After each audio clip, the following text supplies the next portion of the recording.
ry avy milala rehetra amin'ny tompo,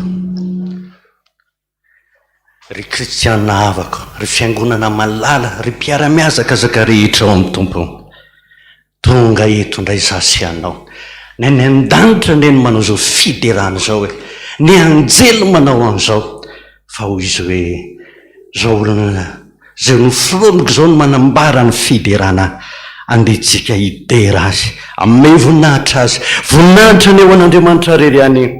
Halleloia! Masina, masina, masina Jehova tompony maro, enky ny voninahiny tany rehetra. Amen. Ho ampitomboana ho aminareo any ny fahasoavana sy ny fiadanana avy amin'Andriamanitra Ray Jesosy Kristy tompontsika. Andeha rahantsika mamaky ny salamo 7:7. Salamo 7:7 ny andininy voalohany ka hatramin'ny 7, ary ataontsika avy eo ny hira atema 9:12 isaorantsika an'Andriamanitra, ary eto koa dia ararotina ny miaraba ny fiangonana indrindrindrindra ny fitandremana eto ao ny ray aman-dreny dadarandrena Toandro, zay mbola samy namindrano n'Andriamanitra fotsika, ary miaraba ihany koa ny sampana amin'izao fanateram-bokatry zao. Ndeha rahantsika mamaky arany salamo 7:7 ny andininy voalohany ka hatramin'ny andininy 7 amin'ny anaran'i Jesosy. Mety hafatanana ry firenena rehetra, miobio an'Andriamanitra, fa Jehova no avy indrindra ka tokony atahorana, mpanjaka lehibe ambonin'ny tany rehetra izy, mandresy firenena maro izy ho ambanitsika, ary firenena samihafa ho ambonin'ny tongosika, mifidy ny lovantsika ho antsika izy, dia ny voninahitra Jakoba izay teny. Efa niakatra tamin'ny fiompian'Andriamanitra, Jehova niakatra tamin'ny fitsofana ny anjomaro, mankalaza an'Andriamanitra, eny mankalaza ny mpanjakantsika, eny mankalaza, fa mpanjaka amin'ny tany rehetra Andriamanitra, mahaiza mankalaza tsara ianareo. Amen. Salamo ny atema zafady 9:10 no ataontsika.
manome voninahitra anao zay Andriamanitra avy indrindra, tsisy tahaka anao atr'izay ary mandrakizay manakizay. Eto ilay naharyny tany sy ny lanitra zay rehetra eo. Eto izy jery mandinidinika anao eto, misotranao zay raha eo ny amin'ny tombonandro zay ny mbola nomenao anay ka natratraranay ty andro androany ty. Misotranao zay Jesosy, zoky ty anay malalanay, niaraka taminay na dia tamin'iny herinandro iny, ny tantananay mivibina, nitsotra, niaro tamin'ny loza, tamin'ny ratsy rehetra. Makasitraka Tompo, faly ny fonay, faly ny sainay, fananay fa nitao aminao zay ary mbola voataona anao indray a. Tonga manome voninahitra anao eto, zoky ty anay malalanay, deranao zay Jesosy, manome voninahitra anao zay Jesosy, fa tsara loatra ianao, mifamaofao tao amin'ny fiainanay Tompo. Tamin'iny herinandro iny zavatra maro teo amin'ny fiainanay naharetiny zany, fa mbola natsanganao, mbola nisotranonao, tao koa ny olana maro samihafa mety nahazo isa-tokantrano isaky ny ankohonana. Faly indray mifonay Tompo, fa nentinao, nitantaninao, narovanao dia mivombinao ary tonga eto amin'izao kianja masina, vavadiny lanitra, ny anjely manao zao fiderana zao any an-danitra any.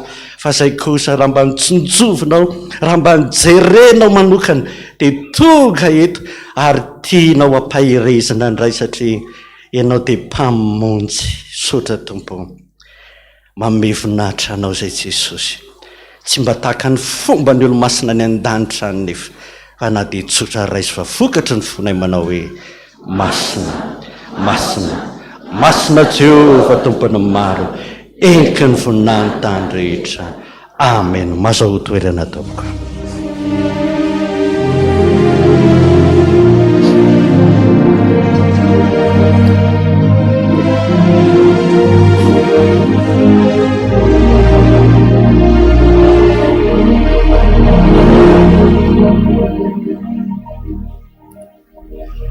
Ray andro ry havana,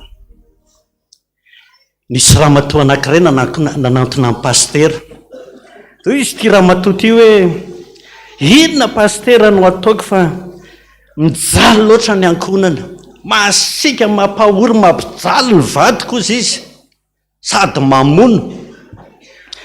Toy izy pastera hoe, mino venao fa hain Jesosy manova azy?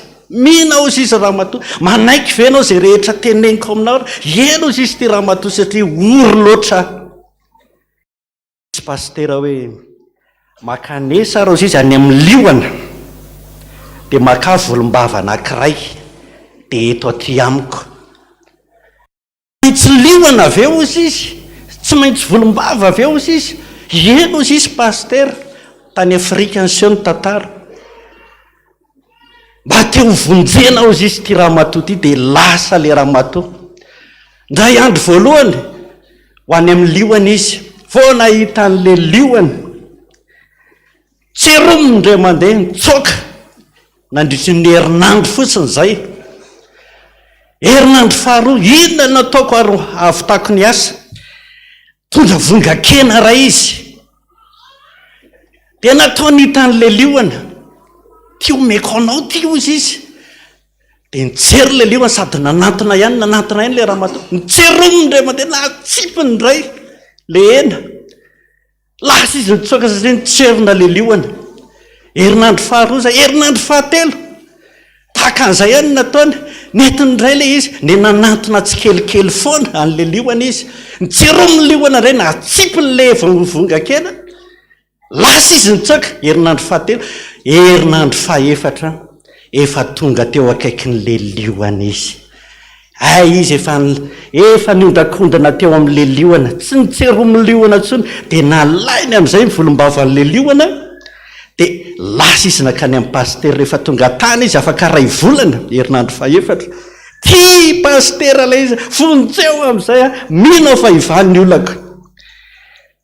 Dia ahoana nytoyanao izy ramatoa teo izy pastera hoe, satria ianao nino na kato zay lazaiko anao dia zao ataovy oatra ninona ataonao tamin'ny lioaninona ataonao amin'ny vatinao dia ho hitanao ry havana ho ambara aminao ankehitriny ny tenin'Andriamanitra izay entin'ny filohany sampana lehilahy kristianina izay tompony fanateram-bokatra. Rehefa raisinao ny teny ka minanao ka makatoa dia ho hitanao koa ny voninahitr'Andriamanitra izay ho asehony aminao. Ny hira 3:valopolo mananjara ry Jesosy ny mpanomponao izay natokanao hitondra ny anaranao.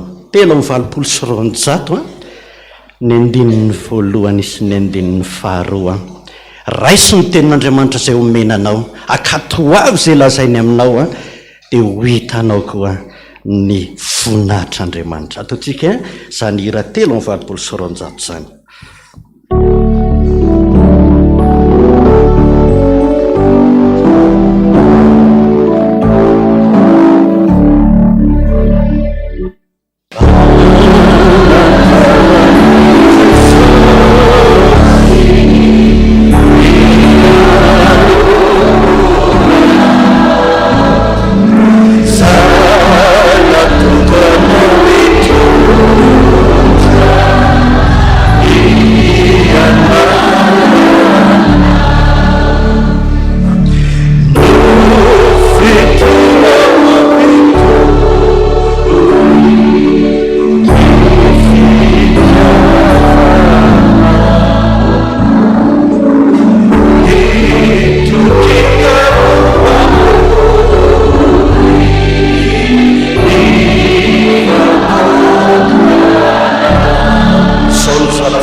Hitsangana hivavaka isika eto.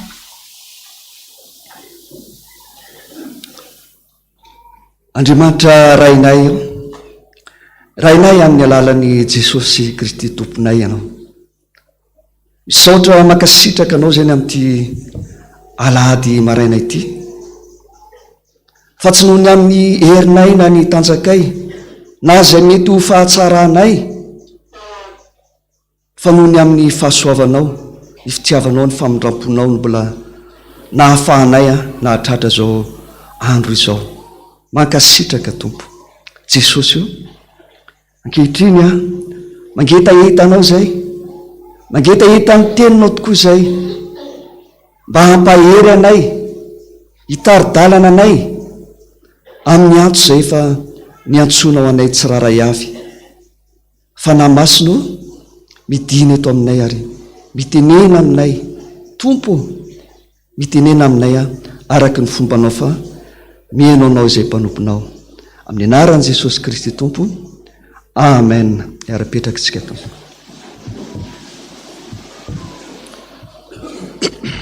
Ry ava-malala rehetra ao amin'ny Tompo amin'ny fofeny fifaliana no iarabana antsika tsiraray avy tratran'izao alahady maraina izao.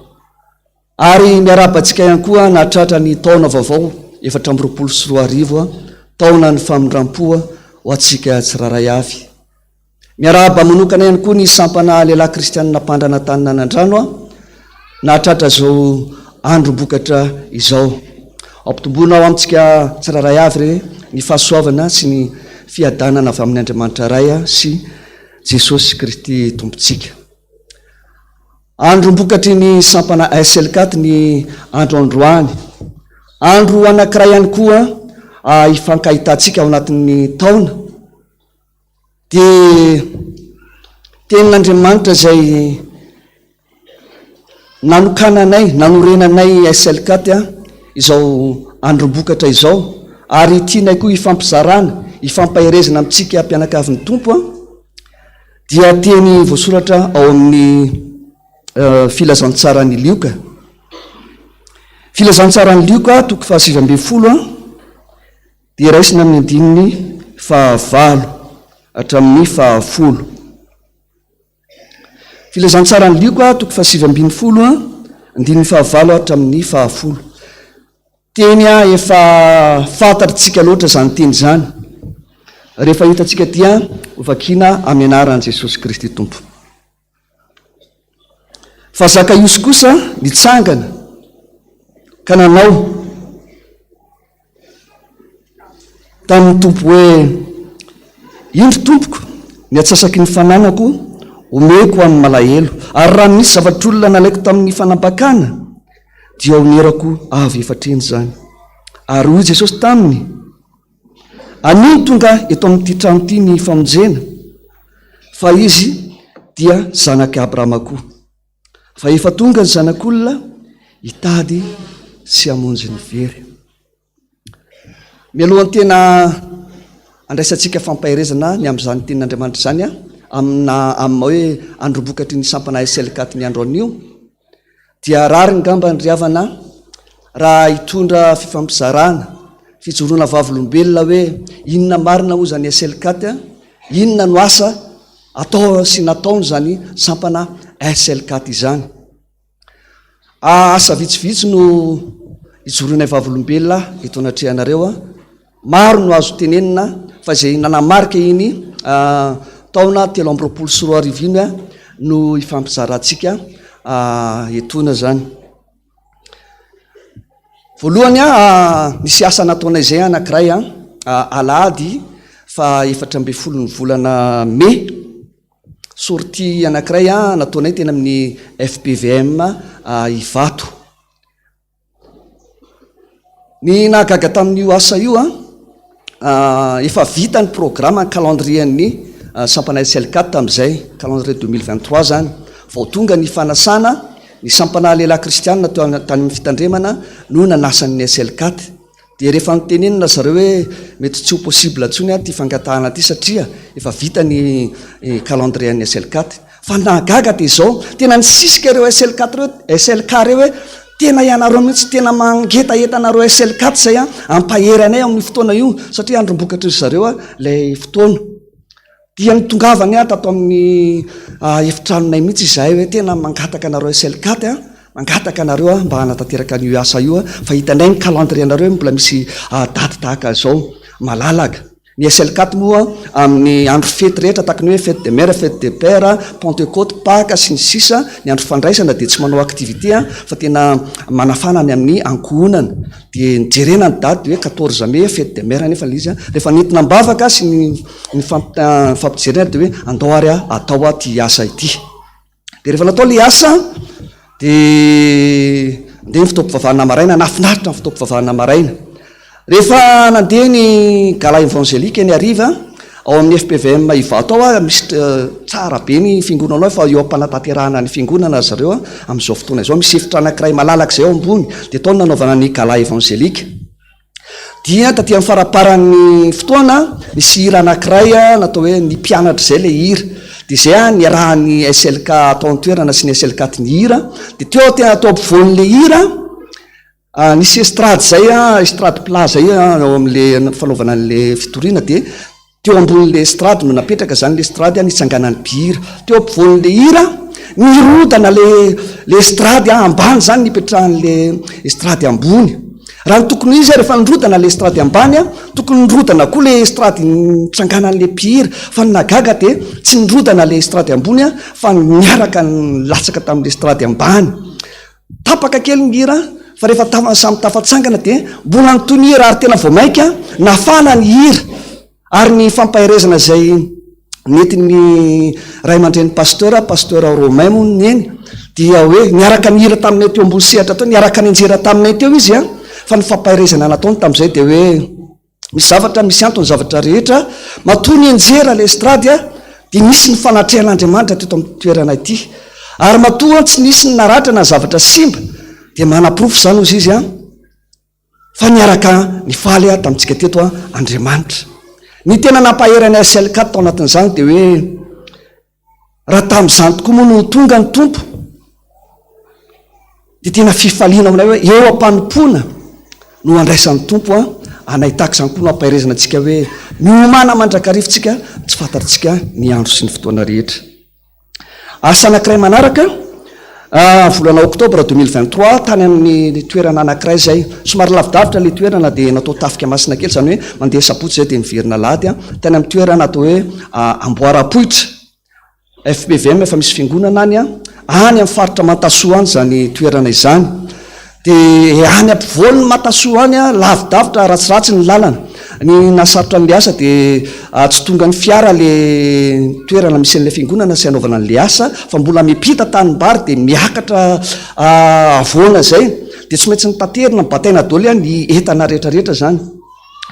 Vita tanteraka soamatsara ny asa ny gala evangelika ny sabotsy ariva dia nafaly dia tena tonga maro ny olona tao amin'ny tanàna io ary tena nandray ny asa fitoriana profon'izany a rehefa natao ny asam-pifoazana satria aorinan'ny gala evangelika dia manao asam-pifoazana izay dia tena betsaka ny olona nanatona ny asam-pifoazana teo amin'le tanàna ary rehefa tena nenona ny fitarainan'ny mponina dia mampalahelo ny olona ny ambanivohitra satria sady voagejany fanompo-tsampy, voagejany ny aretina, voagejany ny olana maro samihafa fa rehefa natao ny asam-pifoazana dia be da be no nanolo tena, be da be no afaka tamin'izany ary profon'izany a rehefa tonga ny alahady a nanaovanay fotoam-pivavahana dia maro ny olona tonga nanatrika amin'ny fotoam-pivavahana ary nijoro vavolombelona ny pasteur tany a zay tompony andraikitra tany amin'ny toerana moa zany a taminay SLKAT hoe tena navita asa be nareo SLKAT teto amin'ity tanàna ty ozy izy.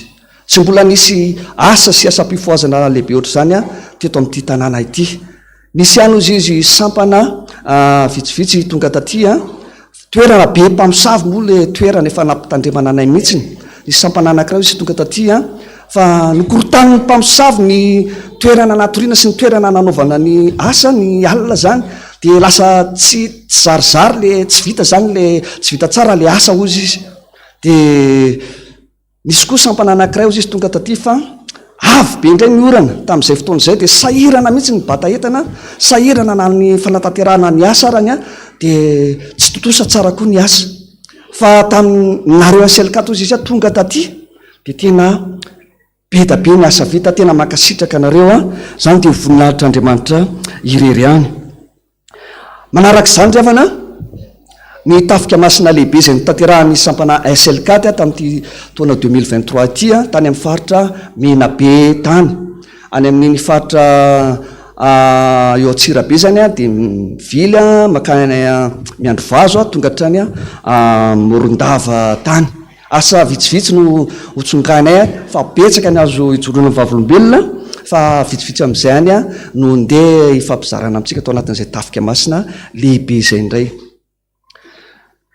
Nisy tanàna kely anankiray izay atao hoe Ankilimasoa ao amin'ny faritra miandro vazo izy io. Efa misy vondrom-bavaka mitsangana any a raha fantatsika pasteur Georgine no mitondra ny vondrom-bavaka any amin'izany faritra izany. Ny mahafinaritra dia izao hoe na dia mbola vondrom-bavaka azy any no nitsangana tany ny FPVM dia tena efa maro ny olona manaraka izany vondrom-bavaka izany.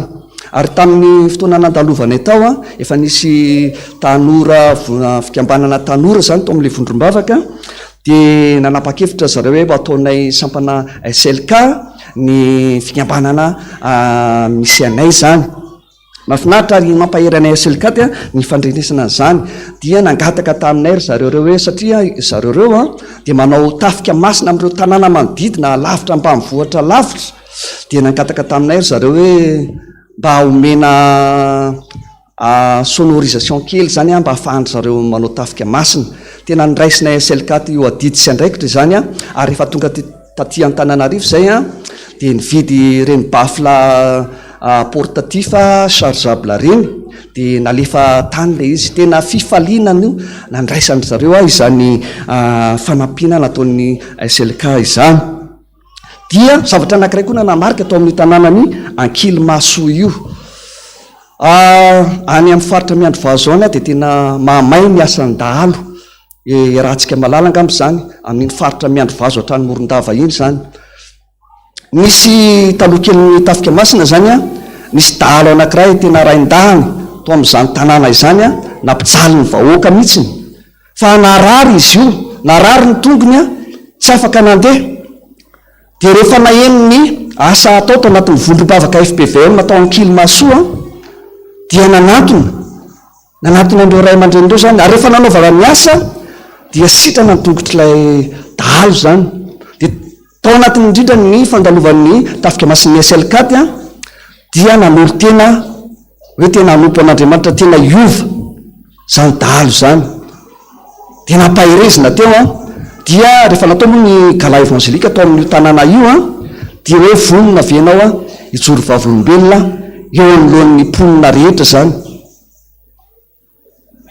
Dia vonona izy, nanaiky izy.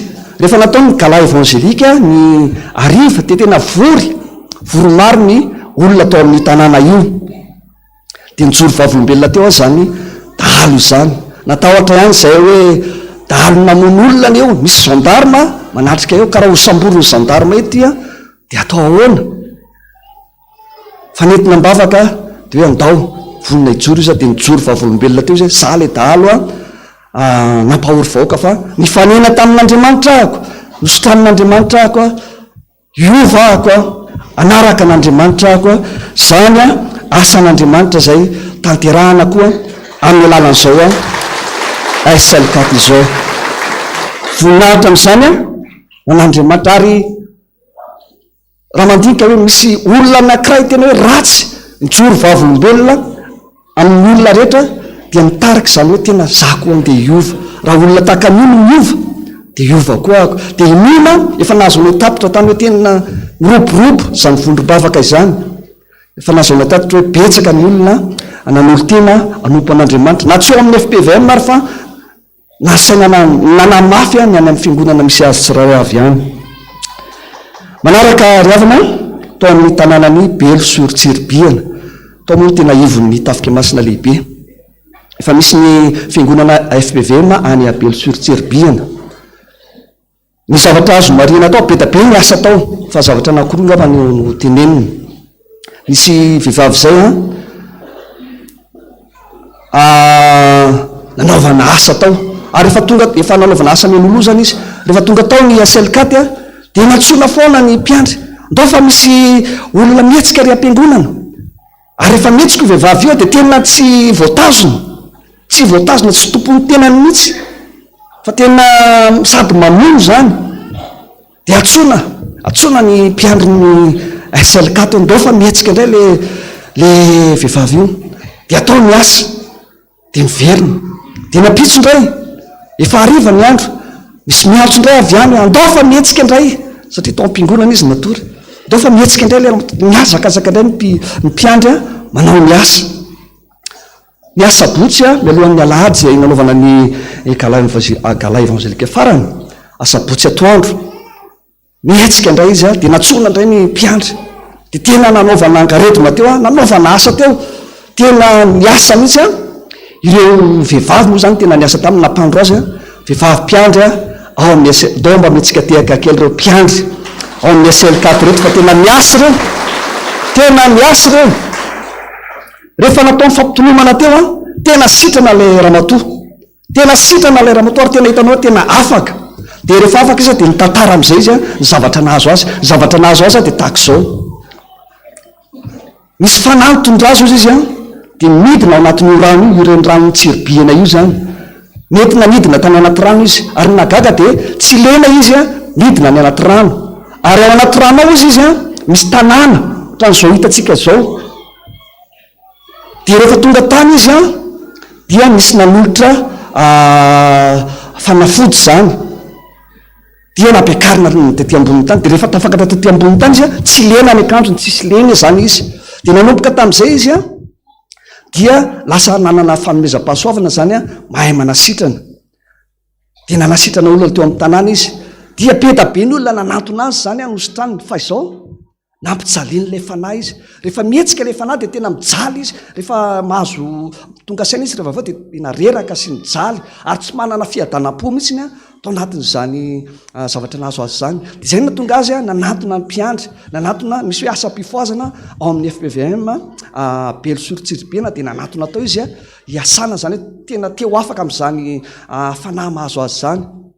Dia rehefa natao ny asa dia izay hoe afaka izay tena nafahan Jesosy noho ny fanafahan Jesosy izany fanafahana izany tena nahafaly anay SLKAT zany hoe tena misy vokany ny asa izay no tanterahana tamin'izany vehivavy zany. Ny nanamarika koa tao amin'izany tanàna ny Belo Soritsiribena izany dia ny gala evangelika lehibe izay no tanterahanay teo an-tampon-tanàna. Nampihetsi-po satria tena tonga be ny marobe ny olona nanatrika teo amin'le toerana nanaovana ny gala evangelika zany. Dia rehefa vita ny gala evangelika ary tena tsy hoe le fampisehoana no manintona ny olona fa tena le asana le tenin'Andriamanitra mihitsy profony zany rehefa vita le gala evangelika atao ny asa-pifoazana tsisy mody ireo olona ireo na dia fa amin'ny 7 alina rany fa nanatona ny asa-pifoazana ary zavatra voamarika atao anatin'izay dia mahafinaritra ozy izy ianareo tsy tahaka ny hoe mpitory filazantsara hafa ny mpitory filazantsara hafa mantsy ozy zareo dia manindraindra n'le fiangonana sy ny atoko-pinoana fa ianareo dia tena miasa amin'ny mahasan'Andriamanitra azy. Zany fahatsapan'ny olona ny asa tanterahantsika FPVM amin'ny alalan'ny sampana mivoninahitra amin'izany ho an'Andriamanitra irery ihany.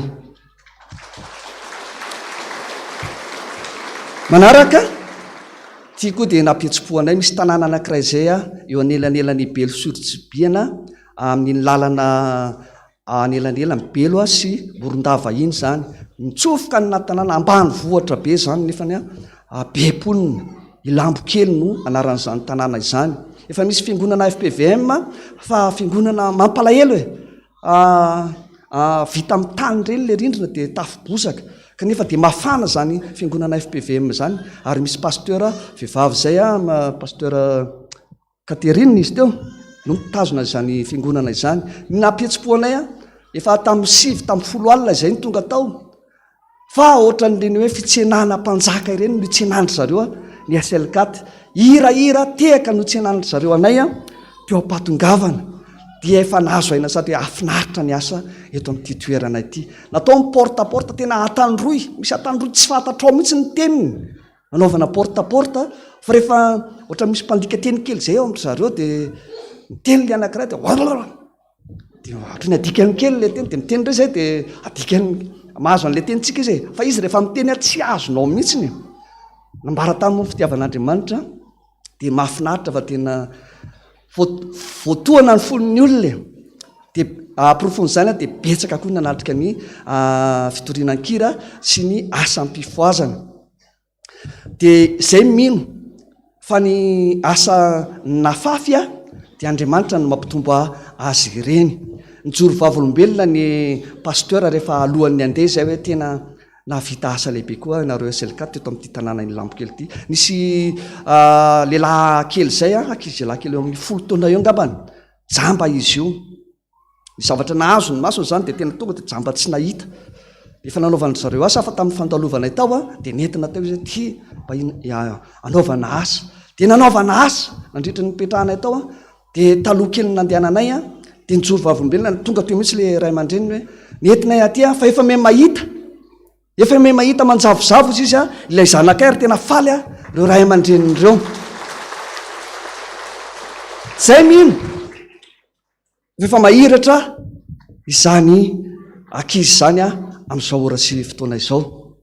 Nijoro vavolombelona ny pasteur hoe tena misaotra nareo SLKAT fa nanafana nampitombo ny aim-panahy nareo ary raha eo amin'ny 50 sy 200 eo zay izy mivavaka ato amin'ity toerana ity zay mino fa hitombo any amin'ny 50 sy 300 any zao ny mpivavaka tamin'ny nandalovana naroa teto ary efa nisy ny antso ao izy fa maromaro ny folo mahery any no nanolo tena atao batisa vokatry ny tafika masina sy ny porte-à-porte zay nataonareo. Mampahery anay zany, mampahery anay SLKAT zany hoe miaraka aminay tokoa Jesosy amin'ireny asa tanterahana rehetra ireny. Zay ngamba ny riavana no azo fitinana be da be ny mbola azo lazaina fa zay ny hoe amitinana zay asan'ny SLKAT zay akoatra ny asa fitezana anatiny moa zany tao anatin'izay taona 2023 zay. Mbola vonona ny SLKAT andeha am'izay rehetra iatsona sy anirahany tompo anay ary ny vinavinana asanay am'ty taona 2024 ity dia miompana indrindra amin'ity teny ity, teny fanonerana nataony Zakaiosy, anonitra am'izay tsy vita rehetra, mbola nao betsaka no zay vita teo, ary raha misy fotoana lalaninay foana dia honeranay zany amin'ny fanompoana an'Andriamanitra ao anatin'izany sampana zany. Manainga antsika rehetra ihany koa fotoana ny fanonerana zao. Anisan'ny asa ho tanterahany SLKAT koa tena hoe araky hoe ijerin'ny malahelo, io riavana dia tena asa manokana tena tian'Andriamanitra ataontsika mihitsiny. Dia ao anatin'ny programan'ny SLKAT amin'ity 2024 ity dia hoe ijerin'ny malahelo, be da be ny malahelo ara-nofo, malahelo ara-panahy. Raha mandinika tsika zay mandinika ny asa rehetra ataonay, ny fiangonana any ambanivohitra any, be da be ny fiangonana FPVM mijoro any ambanivohitra any, fa ny mampalahelo dia zao hoe tena tsy zarizary. Ary na ny ireo mpiasa am-piangonana, ny pasteur any amin'ireny ambanivohitra ireny ary dia maro no misento malahelo satria sahirana ara-pivelomana. Ijery zany ny SLKAT efa fanao ny SLKAT moa zany hoe manampy ny fiangonana isaky ny fiangonana ale tena efa asa fanaonay dia manao tsipaipaika izay hoe fanampiana fananganana ny fiangonana, dia matetika izay ao anatin'izay tsipaipaika izay mahangona eo amin'ny 2 hetsy 3 hetsy ariary eo zany isaky ny alahatra io dia omena mihitsiny fanampiana an'ireny fiangonana ireny. Dia anisan'ny asa tanterahanay zany izay hoe fanampiana ny malahelo izany. Manainga antsika koa zay rehetra azontsika atao any amin'ny fiarahamonina any ampio ny malahelo, fa tena asan'Andriamanitra apetrany amintsika izany. Tarigetran'ny SLKAT moa riavana isy hoe hitaona ny lehilahy sy ny ankohonany anompo an'Andriamanitra, ary zany mampisy ny vehivavy ao anatin'ny sampana lehilahy kristianina. Satria ny lehilahy sy ny ankohonany dia misy zany ny vady aman-janaka sy ny mpiara-miasa rehetra, zany mandrafitra ny sampana lehilahy kristianina, zany mampisy ny vehivavy ao anatin'ny sampana lehilahy kristianina. Anatin'ny tarigetran'ny SLKAT koa ary ho tanterahanay amin'ity taona ity ny famangina fonja. Lehilahy ny betsaka ny an'ireny fonja ireny dia tena ezaka izay amangy ireny fonja ireny, ampahery ireny voafonja ireny. Zay ny asa fijoroana vavolombelona sy ny vinavinanay asa, vinavinana asanay dia tsika hiverina amin'ity tenin'Andriamanitra ity arany hoe inona no azontsika raisina amin'izao andro-bokatry ny sampana SLKAT izao. Zakaiosy riavana dia lehilahy jiosy, fanokila sy ny jiosy hoe lehilahy mpanota ary nalohan'ny fiarahamonina. Fa rehefa tonga Jesosy, nifanena tamin'i Jesosy izy dia tonga dia niariary satria mpangalatra izy, tena fetsifetsy izy, ny ray tendro tamin'ny Romanina zay nampijaly mihitsy ny vahoaka jiosy tamin'izany fotoana izany. Fa rehefa tonga Jesosy nifanena taminy dia tonga dia mibaribary teo anatria ny faratsy ny rehetrarehetra ireo. Ary zay ny tenenana nyity teny ity hoe tompoko, ny atsasaky ny fananako omeko ny malahelo, ary raha misy zavatr'olona nalaiko tamin'ny fanambakana honerako avo efatreny zany. Raha mandinika ny lalàna jiositsika any amin'ny Exodosy, Levitikosy, Nomery any raha misy fahadisoana natao tamin'ny fiarahamonina teo amin'ny zanak'Israely raha nangalatra, tratra nangalatra ilay olona na niombonao na nimba zavatr'olona dia manontra avo efatreny. Izay no tanterahany Zakaiosy ary mihoatra no izay ary no tanterahany Zakaiosy satria ny atsasaky ny fananako izy izy omeko ny malahelo. Midika zany fa fanonerana tanteraka no nataony Zakaiosy, ary nakasitrahan Jesosy zany ny tenenan Jesosy hoe anio ny tonga amin'ity trano ity ny famonjena, fa izy koa dia zanaka Abrahama. Zay koa le mission an Jesosy, mamerina ny olona ao anatin'ilay fanjakan'Andriamanitra ho isan'ny mandova ny teny fikasana. Zany koa ny mission an Jesosy, mitady sy amonjy ny very. Apetrany amintsika koa zany hafatra izany hoe hitady sy amonjy ny very. Zany no anentananay anao ry havana amin'izao androm-bokatry ny sampana SLKAT izao. Toano ny asan'ny sampana, fa ny fanohananao ny asan'ny sampana dia fanatanterahana izany tenin'ny tompo izany hoe hijery ny malahelo, hitady sy amonjy ny very. Raha tanteraka tsika izany tanteraka ny fanonerana. Ary zany moa ny lohateny nampitondranay an'izao androm-bokatra izao hoe fanatitra fanonerana. Misy valopy takitiana tanantsika. Ny fanonerana dia midika hoe tsy mitovy amin'ny zavatra natao teo aloha fa mihoatra ny zavatra natao teo aloha. Raha teo aloha raha misy vola somary maitsomaitso kelikely iny na le somary menamena kelikely atonontonony iny no nataontsika tao anaty valopy taloha. Raha anontrotsika efa misy an'le mangamanga be reny zao. Na ataontsika maromaro amin'iny arany, ataontsika anaty valopy ataovy am-pitiavana, ataovy tahaka ny zaka iosina notra. Fa izany matsiny izany fanampianareo zany ho tonga hatrany ambany vohatra rehetra any. Solon-tenan'i Jesosy mandeha mitady sy amonjy ny very. Zany akory tsy midika hoe anolotra volontsika dia hijanona eto, fa adiditsika tsirairay avy na ao amin'ny tokantrano, amin'ny fiarahamonina dia atao vita mihitsy zany hoe fanoloran-tena, fanonerana izany amin'izao taona vaovao, taona ny famindram-po izao. Ary zao mantsy ny tena zavatra mahafaly sy zava-dehibe ry havana. Raha mahatanteraka n'izany asa izany tsika, ary fampaherezana koa ny sampana SLKAT. Raha mahatanteraka izany asa izany tsika, taona ny sivana ty taona 2024 ity. Raiso ty tenin'Andriamanitra ity Matio 5:20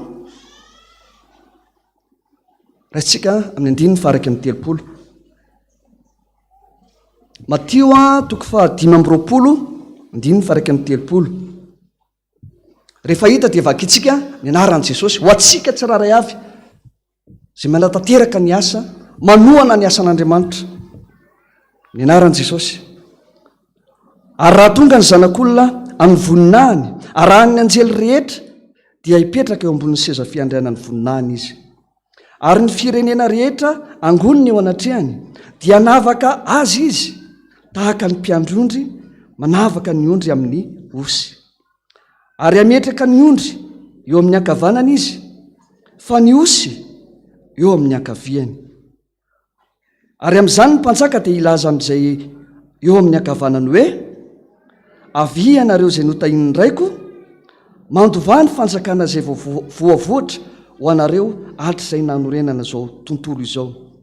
Fanaona aho dia nomenareo any, nangetaheta aho nampisotroanareo, nivahiny aho nampiatranonareo, tsy nanan-kitafy aho notafianareo, narary aho notsaponareo, tao an-tranomaizina aho novanginareo. Zany tenin'Andriamanitra ho atsika, fa zay nataonareo tamin'ireny madinika ireny ny tompo no efa nataonareo tamiko. Raha maharitra amin'izao fanompony izao tsika, manao ny asa dia andrea izany teny izany. Misy teny hoe ho anareo izay notahin'ny raiko, tsy any an-danitra tsika voatahina, fa amin'izao fiazakazahantsika izao, raha manao izany asa izany ho tahin'Andriamanitra ianao, dia hipetraka eo amin'ny ankavanana. Farandriavana amaranana zao toriteny izao mety maro amintsika manatrika eto ny fanandalo tao anatin'izany sampana SLKAT izany. Noho ny antony maro samihafa, mety tsy hitahita ianao, mety nangatsitsika zao ny tsarovy ny antson'Andriamanitra amintsika tsiraray avy dia antso mandrakizay. Misy toerana banga ao, miandry anao Jesosy a, miandry anao ny asa, miandry anao zay sampana SLKAT a, ndao hiaraka anompotsika. Ho atsika rehetra koa zay mangetaeta, tena anao zany asan'Andriamanitra izany, irotsaka antsehatra. Mandray anao koa zahay a, misokatra zao ny fandraisana fisoratana anarana, ary mifarana hatramin'ny sabotsy 24 février izao. Raha mety efa aminao zany antso zany a, mandray anao zay a ao amin'ny porte 304 isaky ny sabotsy ariva, na eny amin'ny kambana rehetra izay fantaritsika. Voninahitra ry havana ho an'Andriamanitra irery ihany a, fa ny fiadanany kosa ho amintsika tsiraray avy. Mangataka ity iran'ny SLKAT io a, iarahantsika manolo tena hoe ry tomponay a malala, iverinao izao. Amen.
Bam,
ry zakaiosy midina faingana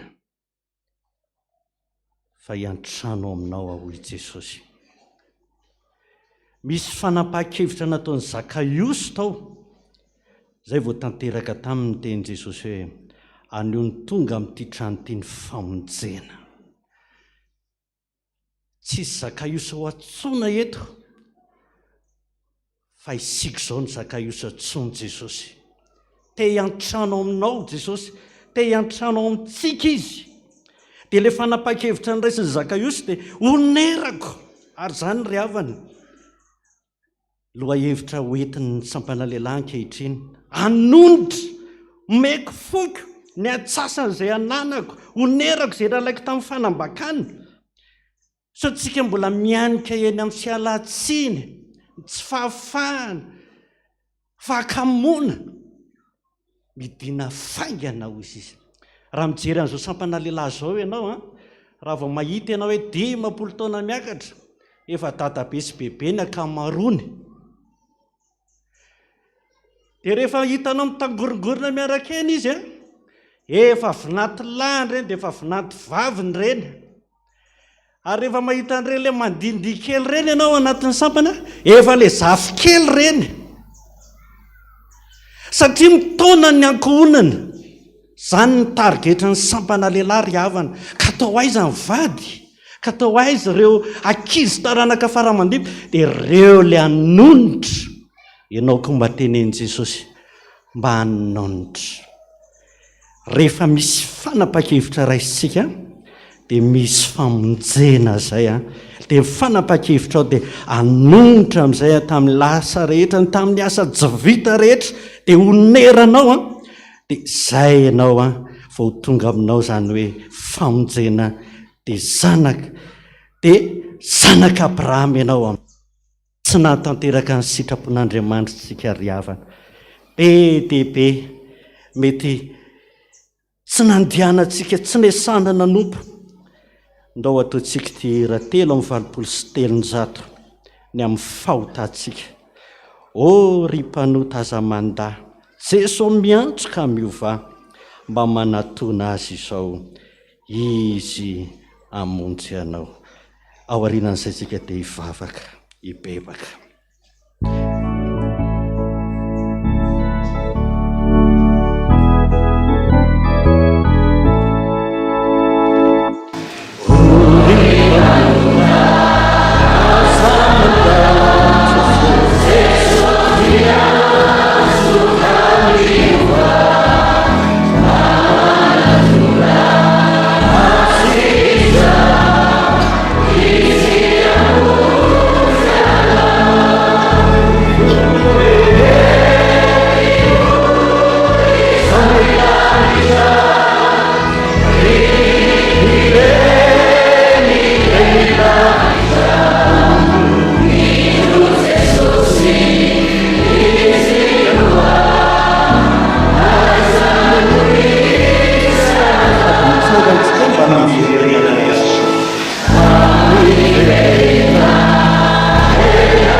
Sotranao fa mandray zany teny zany zay Jesosy.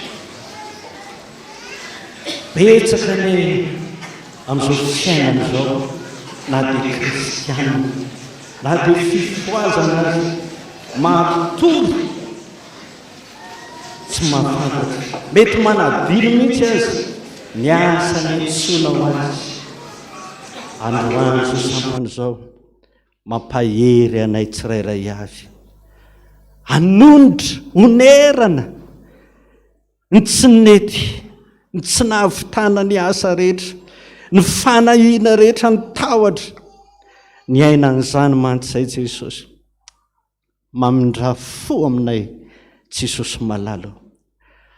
Mamindra fo ary mba ho fotoana mety anapahanay hevitra mihoatra ny zakaiosy mihitsy ny azy, fa honerako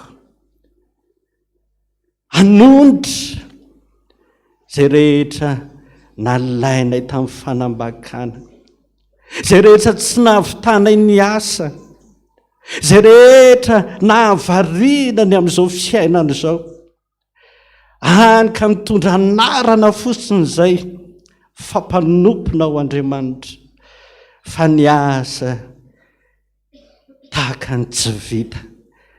Misaotranao Jesosy aho, nanome fotoana nananarana anay, ampianarana anay,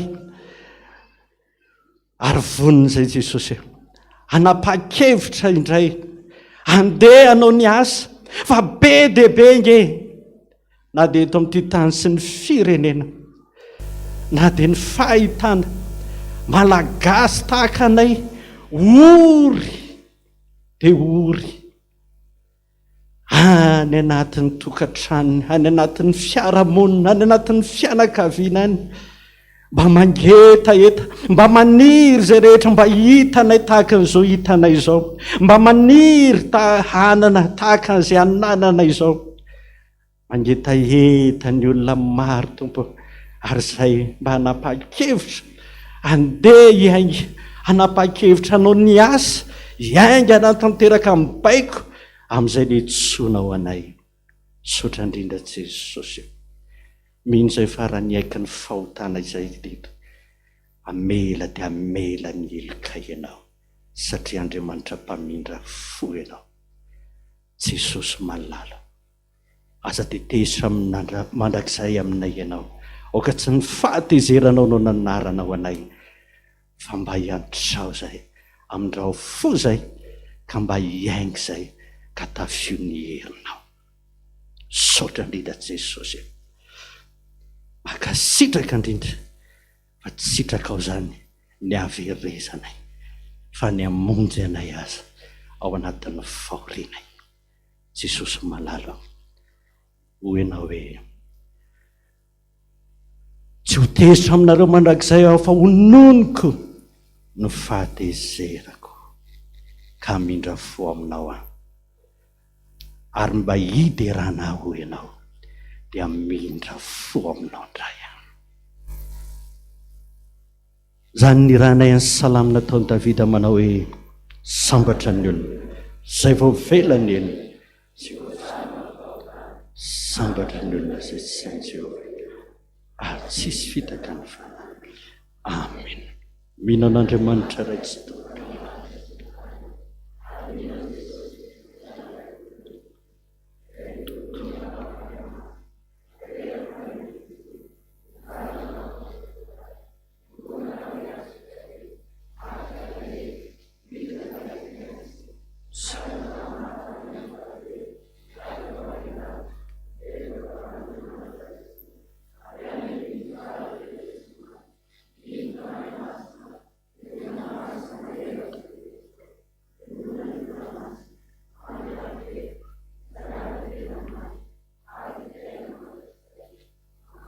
Jesosy no asandatra, fa izy no mpanavitra ny tany nanafaka ny haiko tao andavaka. 7:20 sy 500 ny andininy voalohany ihany. 7:20 sy 500.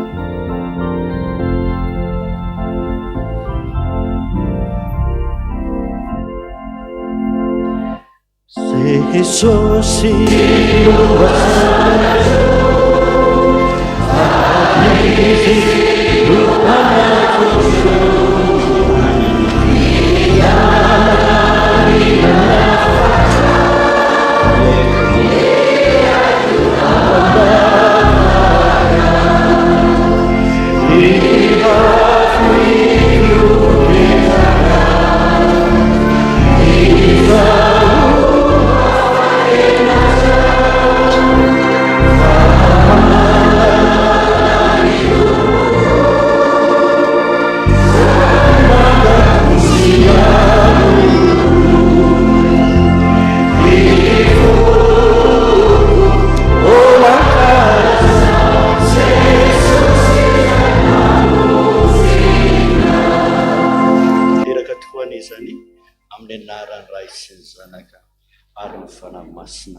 amen.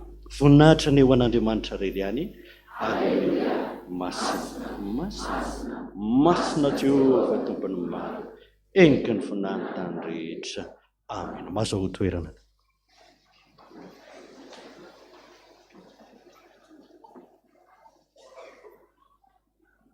dia mbola faly miarabantsika rehetra indray natratra an'izao andro alady izao.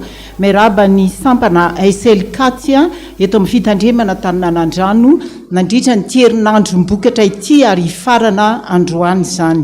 Mandehana mandrakariva maefabe amin'ny asan'ny tompo, amin'ny azakazaka izay atao. Izany nandeha tany Morondava be loalehandry zareo izany any amin'ny 700 kilometatra mahery ihany ny ale fotsiny. Dia miazakazaka amin'izany ny zanakitsika tsara ratoanana. Ary ny toerana nalehandry zareo ireo araka ny nambaran'ny président teo any amin'ny faritry Morondava any dia matehidery izany fandraisana olona izany. Tamin'ny fotoana fotsiny anankiray nandalovan'ny dada tany ny fiangonana rehetrarehetra tany, ny zanam-piangonana rehetra nanodidina ny Morondava na vita nanjaitra t-shirt isaky ny fiangonana nefa eritrereto hoe ny fahasairanana ny tantaraina teo dia nitovy daholo ny soratra fa ny lokon'ny t-shirt ny samy hafa ary fandraisana ngetabe no nandraisana ny ray aman-dreny. Tena mafana fo izay ny teny dadato na amin'ny asa fitoriana, amin'ny asan'Andriamanitra, amin'ny asa rehetrarehetra any amin'ny faritry Morondava zany ka tsara laitsika tahaka anoana an'ireo zanakitsika ireo tsika amin'izay rehetra azotsika tao ary ny rariva dia andao koa mba hijery ny antsapanahy andraisantsika ny fampaherezana ho tanterahany rariva amin'ny 5 ora sy sasany.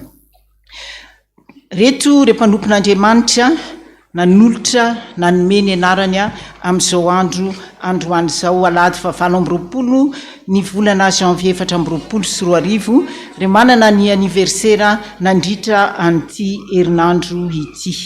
Andriamatoa sy ramatoa isany nafarana fitahiana Andoniavo Joana. Randria ambololona mioty dia raha aina finaritra andria manolo Henri Nitiko Noé, Raljaona José andria Narvelombola, Ranoely Advao Sitraka, Rajaontsoa Niry Malala, Rabe Mananjara Arvola, Randria Anjatovoson Nomeny Avo Santa Irina, Radifera Claude, Rajaofera Niandrimaso Irintsoa Mahalina 5 taona, Randria Miaja Anjara mangataka vavaka Naharsoa Tojo Vahatriniaina, Randria Tinarivo Christian, Randria Andria Nantenaina Domona Nathalie, Rakotondrabe Andry Tsilavo, Andria Arsoa Roland Ivety, Ramarojery Joni sy Ramana Misata Ema Lisette 13 taona ny mariage, Randria Morasata Fitahiana Joanna, Rabarson Andria Morasata Fabio, Rafanomezatsoa Fiobina Sandratra ary Rakoto Malala ny Altina Fiononana eritaona ny fanambadiana.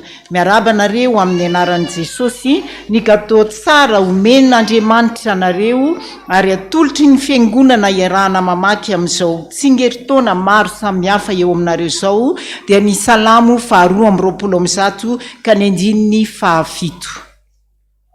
Ny salamo 2:20 ka ny andininy 7 iarahantsika mamaky ho an'izy rehetrareo amin'ny anaran'i Jesosy manao hoe: fiadanana ne ho ao amin'ny mandanao, fanambinana ne ho ao andapanao. Amen. Ndao tsika hitsangana hivavaka ho an'ireo mpanompon'Andriamanitra ireo na nanoratra anarana na tsy nanoratra anarana. Vavaka isika. Voninahitra ny eo anao ry Andriamanitra rainay, ianao ilay tompony tompo, mpanjakany mpanjaka, be voninahitra. Andriamanitra ambony ny Andriamanitra rehetra, tompony hery, tompony fahefana, ary fanehoanao ny fahefanao ny tsingeritaona ny fahaterahana. Satria tsy misy may manampy, na dia andro ray, na ora ray, na segondra ray eo amin'ny fiainanay ary izay rehetra, fa rehefa ianao miteny hoe mody amin'izay dia mody iny na salamy iny na manan-karena iny na mahantry iny na maninona iny a misaotra anao mimpanomponao. Mbola menao tombonandro androany, afaka miteranao eto mitepolonao masina, afaka manome voninahitra anao, manolotra Jesosy a ho fanaingona ny tepolonao masina. Reo izy ireo na ny voatonona anarana na tsy ny voatonona anarana manateny izahay fa manana ny hevitra heverana azy ireo ianao, dia le hevitra hitondra fiadanana fa tsy loza ka ho amarinanao ny teny menao anazy androany, hoentiny indray amakivaky ny heri-taona manaraka ary menao azy ny fahasalamana, ameo azy ny hery anompony ianao aloha voalohany indrindra ary hikarakarany ny ankonany koa. Dia sokafy mandrakariva ny varavaran'ny lanitrao ary tsy sainy fitahiana manana ambiampy avy any aminao ho tondrany norana tsy mety ho ritra ka mba ampifaliana no anompony mpanomponao anao eo amin'ny androm-piainany sisa rehetra mbola omenao anazy. Amin'ny anaranao Jesosy no angatanay sy anaovanay izany vavaka izany, misaotra Jesosy eo. Amen. Petraka ny fiangonana.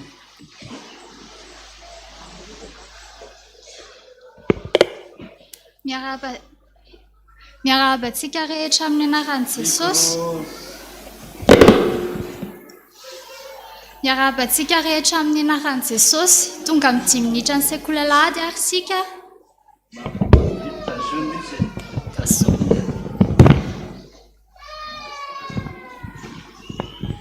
Miarabantsika rehetra amin'ny anaran'i Jesosy.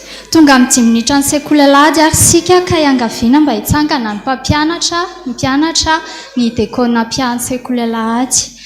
Ho ataontsika ny hira fa 720 sy 700. Andiny fahatelo.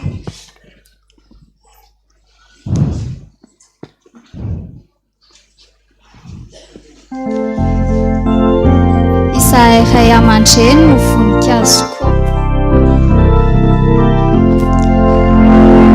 Sarira sireny amery-veroana atokantrano soa dia izao bahia tsara mba tsy araitsy ny foma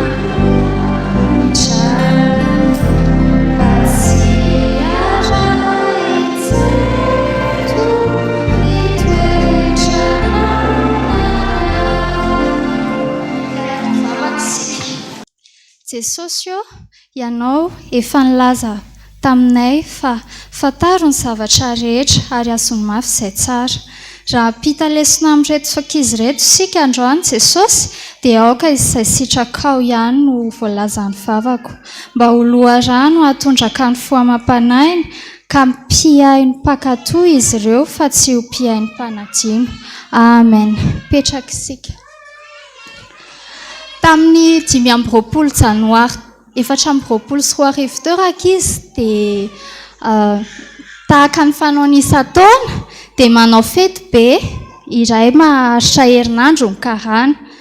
Hoentina hampatsiahivana zava-dehibe iray ho an'ny ankizy toantsika ka verina tantaraina amin'izy ireo izao tantara izao.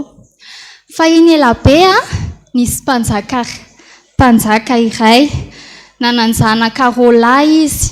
Ny voalohany lava mahia kely izay dia mahay mifandray tsara amin'ny rehetrarehetra izy, mananamana be dia be na biby na olona dia sakaizany avokoa.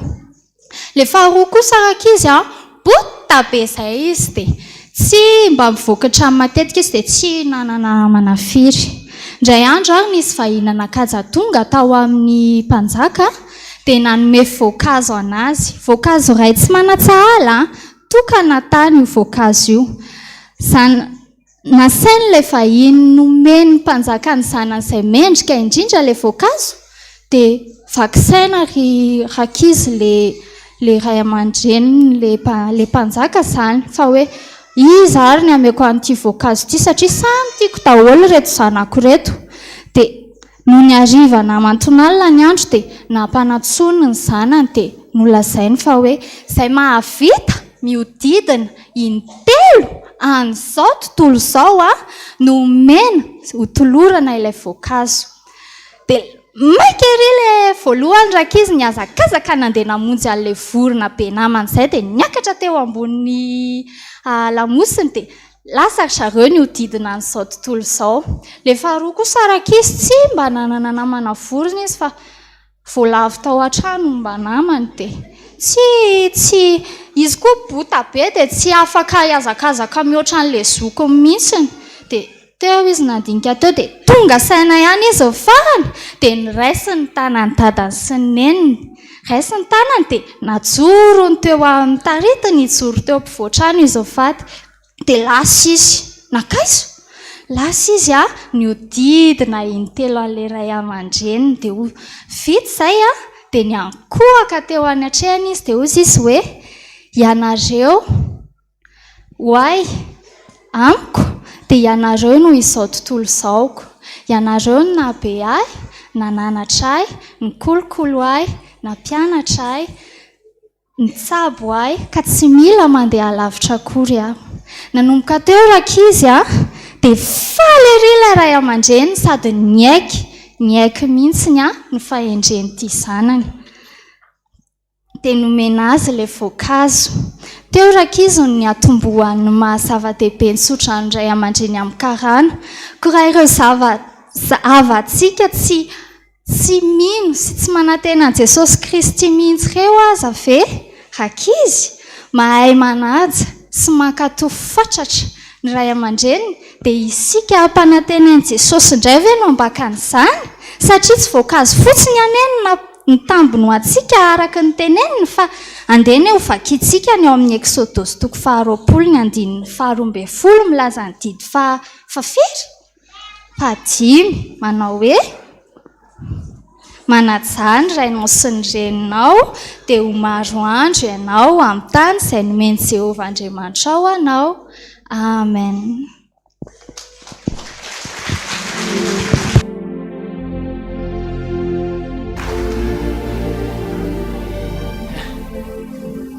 Sotra toko dia miarahabantsika rehetra indray amin'ny anaran'i Jesosy afaka miangona miteny izany foana isaky ny fotoana ivavahana eto mba hinoanareo voalohany indrindra fa faly Jesosy mandray anareo eto.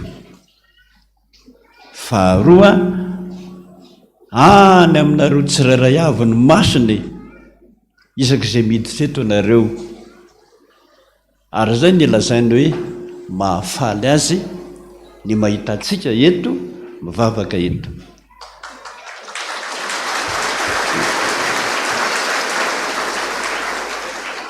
Fa ny tiako tsarovanareo foana dia izao rehefa eto izy mijery antsika tsirairay avy eto dia mahita fa ny sasany tena mivavaka, tena mibebaka, fa ny sasany variana.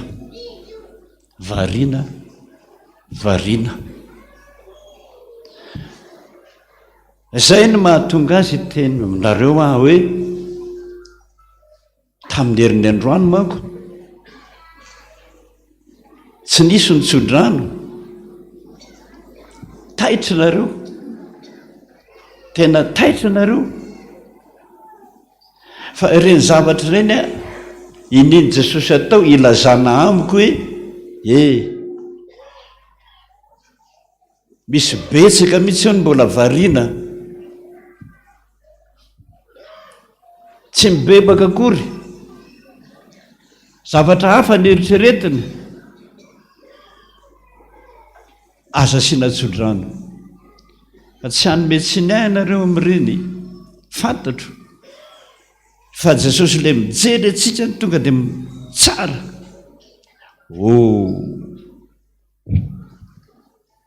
Tsy mivavaka ny sasany. Amperitreritra anareo zany vavaka rehefa eto tsy mieritreritra zavatra hafa anjary tsisy fitahiana ho anao a ny fotoana ny ivavahanao teto androany. aoka hifantoka tsara ny fivavaka inony atao hoe mandray fitahiana avy amin'Andriamanitra. Faharoa ho anareo SLKAT rehetrarehetra zay ho an'ny Morondava, tamin'ny fitsidim-paharitany zay naleko a tsy mandoka tena mihitsiny a fa isan'ny fotoana zay tena nahafaly ahy indrindra manerana ny nosy a iny faritry mena be iny, tena mafana fo mihitsy ny olonandy, mafana.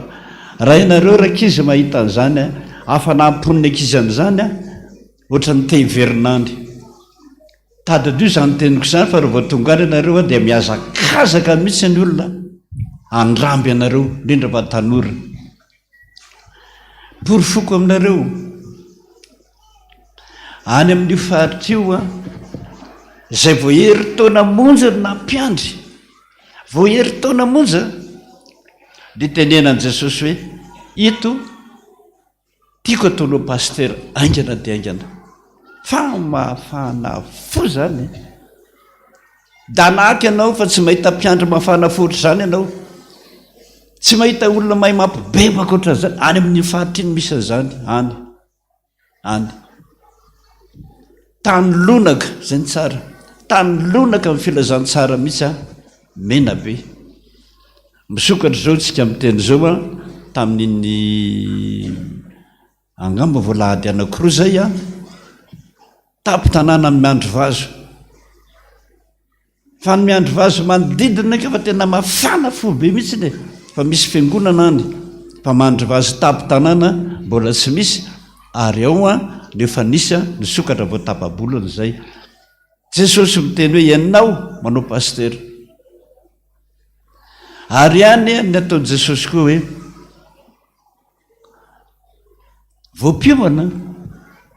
voampiomanao a tsy mbola mpiandry akory, io homaninao pasteur a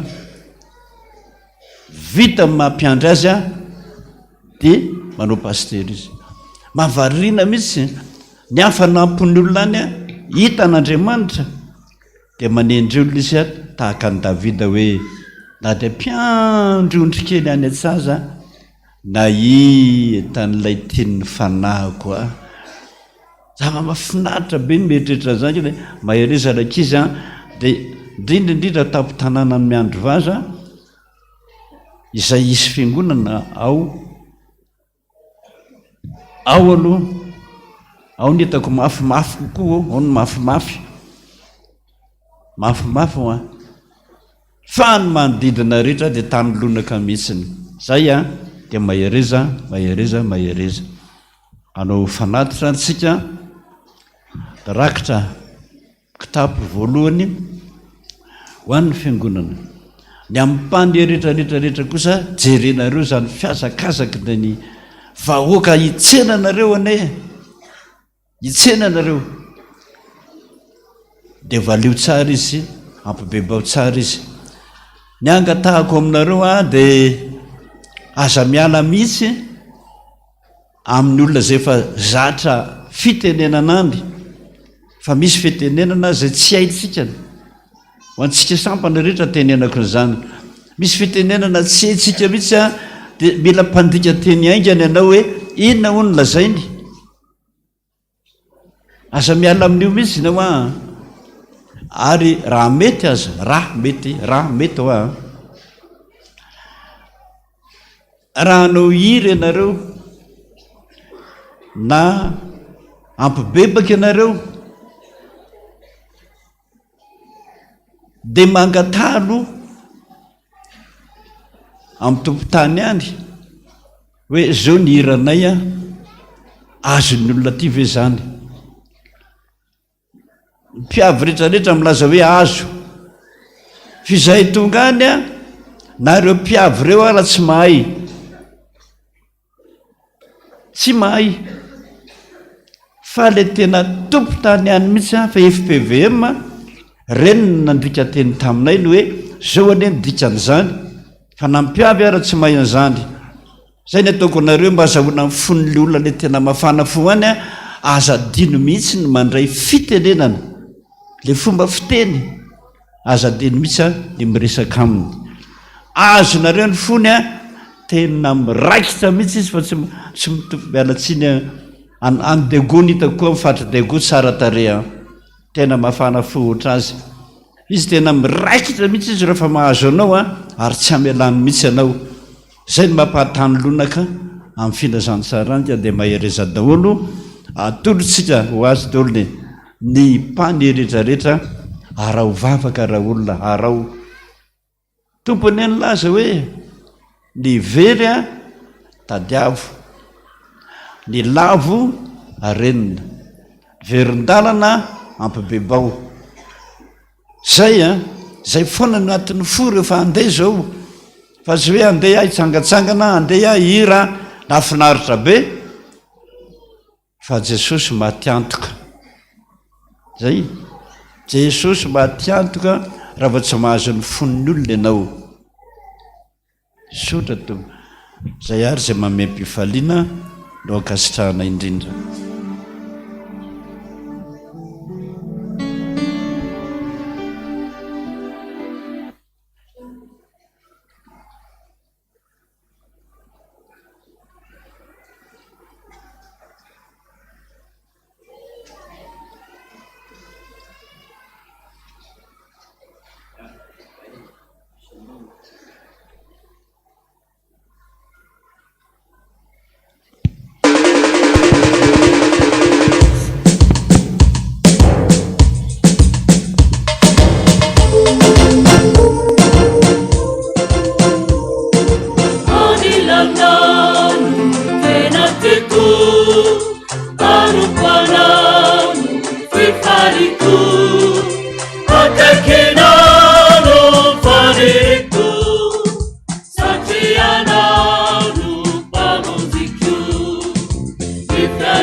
dia faly miarabantsika rehetra amin'ny anaran'i Jesosy Kristy ary manona ny fiadanany ho amintsika tsirairay avy ary miaraba manokana ny SLKAT amin'izao fotoany bokan'izao a dia jesosy anie mbola nahafiery anareo mandrakariva tanterahanareo indray a ny asa amakivakiana ity taona 2024 ity. Dia toy izao indray andraraha eto amin'ny fiangonantsika. Ny vaky tenintsika androany a dia ao amin'ny Jeremia 3:10. Avy amin'ny biraon'ny fiangonana iangaviana isika rehetra mba samy hanaja ny fahadiovana sy ny fahamasinana fatranon'Andriamanitra ity. Ilazana isika vahoakan'Andriamanitra rehetra fa misy ny fanaovana batisa fahobeny sabotsy 3 febroary mariana fa amin'ny alatsinainy 7 janoary avy izao amin'ny rora sasany ny fanaovana ny dinika ato am-piangonana. Avy amin'ny fifoazana ho toy ny filazana tamin'ndraiky amin'ny 30 oktobra 2024 dia ilazana ireo mpiomana dingana voalohany ka maniry findra dingana faharoa fantombanezaka na ny évaluation dia ataony zoma 15 marsa 2024. Ny fisoratana anarana dia mbola mitoy foana hatramin'ny 20 febroary ao amin'ny pasteur Eric varavarana fahafito. Ny anaran'ireo hiatrika ny tombanezaka dia ho fantatra miatomboka ny 20 marsa ao avy izao. Hoy ny tonia. Filazana ihany avy amin'ny fifoazana ilazana isika vahoakan'Andriamanitra fa ny alarobia 3 janoary avy izao ny fisotroana ny rà an Jesosy ko asami miomana ny amin'izany isika rehetra. Fisaorana ny tale sy ny mpiara-miasa amin'ny radio Fiotazantsoa dia maneho fisaorana antsika fiangonana tamin'ny fanohanana ny radio mamitsika nandritra ny aladin'ny radio lasa teo. Izany dia nahazahoana vola 19 343 200 ariary na 96 716 000 francs. Avy amin'ny SLKAT. Anio alahady ny fotoam-bokatry ny SLKAT ka misy ny fotoam-pivavahana miditra in-telo ary amin'ny 5 ora sasany SLKAT ranoray rindrakira lehibe iarana amin'ny sampana ao amin'ny 4e étage koa manantena ny fiara-miasa amintsika rehetra ny sampana amin'ny alàna ny fanohanana azy mandritra izany fotoam-bokatra izany. Avy amin'ny mpamakilainy Madagasikara ilazana isika ray aman-dreny dia konabiava ny mpamakilainy Madagasikara fivondronana voalohany dia anatanteraka ny fifampiarabanana tratra ny taona anio alahady ka toy izao ny andinidiny amin'izany toerana tanterahana izany dia eto amin'ny fiangonantsika ao amin'ny riana faharoa izay manomboka amin'ny 2 ora tolakandro ka mifarana amin'ny 5 ora hariva ary samy mitondra tsakitsaky sy jus ary vera izay sahaza ho an'ny tsirairay. Avy amin'ny sampana fanatenana fampidirana mpikambana vaovao. Ampahafantarina isika fiangonana fa mifarana anio alahady ny fampidirana mpikambana vaovao eo anivony sampana fanatenana. 5 taona no miakatra no afaka miditra ho mpikambana. Koa manentana anao izay liana amin'izany ary tonga anio mandritra ny fotoam-pivoriana ao amin'ny salle 307 manomboka amin'ny 2 ora sasany tolakandro. Raha efa vita ny ao amin'ny premier étage dia mba ampiretina ny jiro azafady efa vita ny fanatitra dia atolotra izany.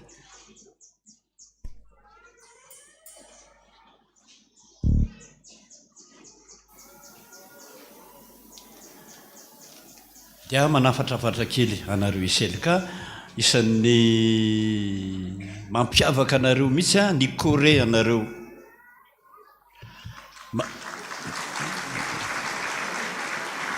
Tena manitona olona ary hitanareo tsara mihitsy fa raha ny amin'ny fahatrianareo manao zany ny fiangonana rehetrarehetra mitotirebika miaraka aminareo zava-dehibe ne zany azahoana fon'ny olona ataovy mihitsy zany rehetrarehetra fa tsy maintsy mahita olona ianao zay anaraka anareo tongavany aminay any amin'izao ndray any amin'izao ndray any amin'izao ndray variana anao mahita an'izany hoe namokatra zay aza velo maty antoka ho a Jesosy zay ihany. Nira ataontsika rehefa vokatra ny tahaka an'izao hoe tiako loatra. Tsika zay ny tena mamerina amin'i Jesosy hoe tena tianay anao Jesosy, tena tianay dia andezay anao ny asanao. Tsangantsika rehetra. Tiako loatra ianao Jesosy.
Vavatsika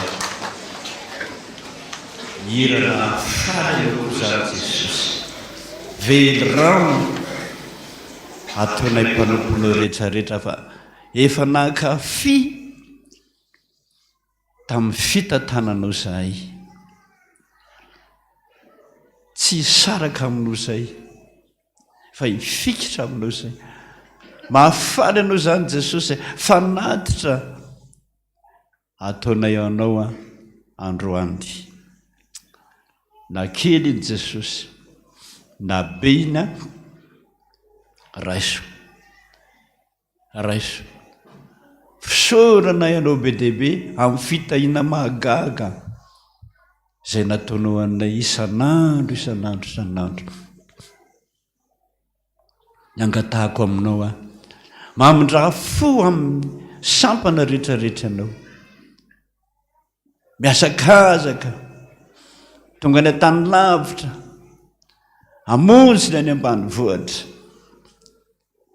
nefa mpanota ihany tahaka amin'ny mpanota rehetra. Mamindraha fo aminy ianao. Fiangonana rehetrarehetra kosa zay sany nanampy azy, anosika azy amin'ny alalan'izao vokatra izao asadinonao, mba mamindraha fo fampanota izay rehetra. Voninahitra ny ho an'Andriamanitra rery ihany. Masina tsy tompony maro enitra tany rehetra. Petraka isika.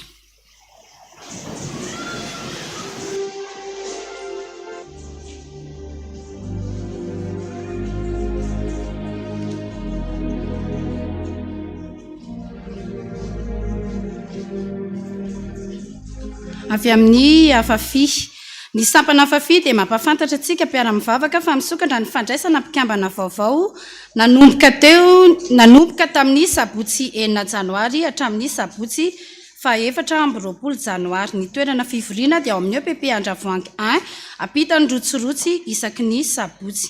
Io sabotsy 4 febroary io ihany no farafana ny fisoratana anarana ho antsika efa mpikambana.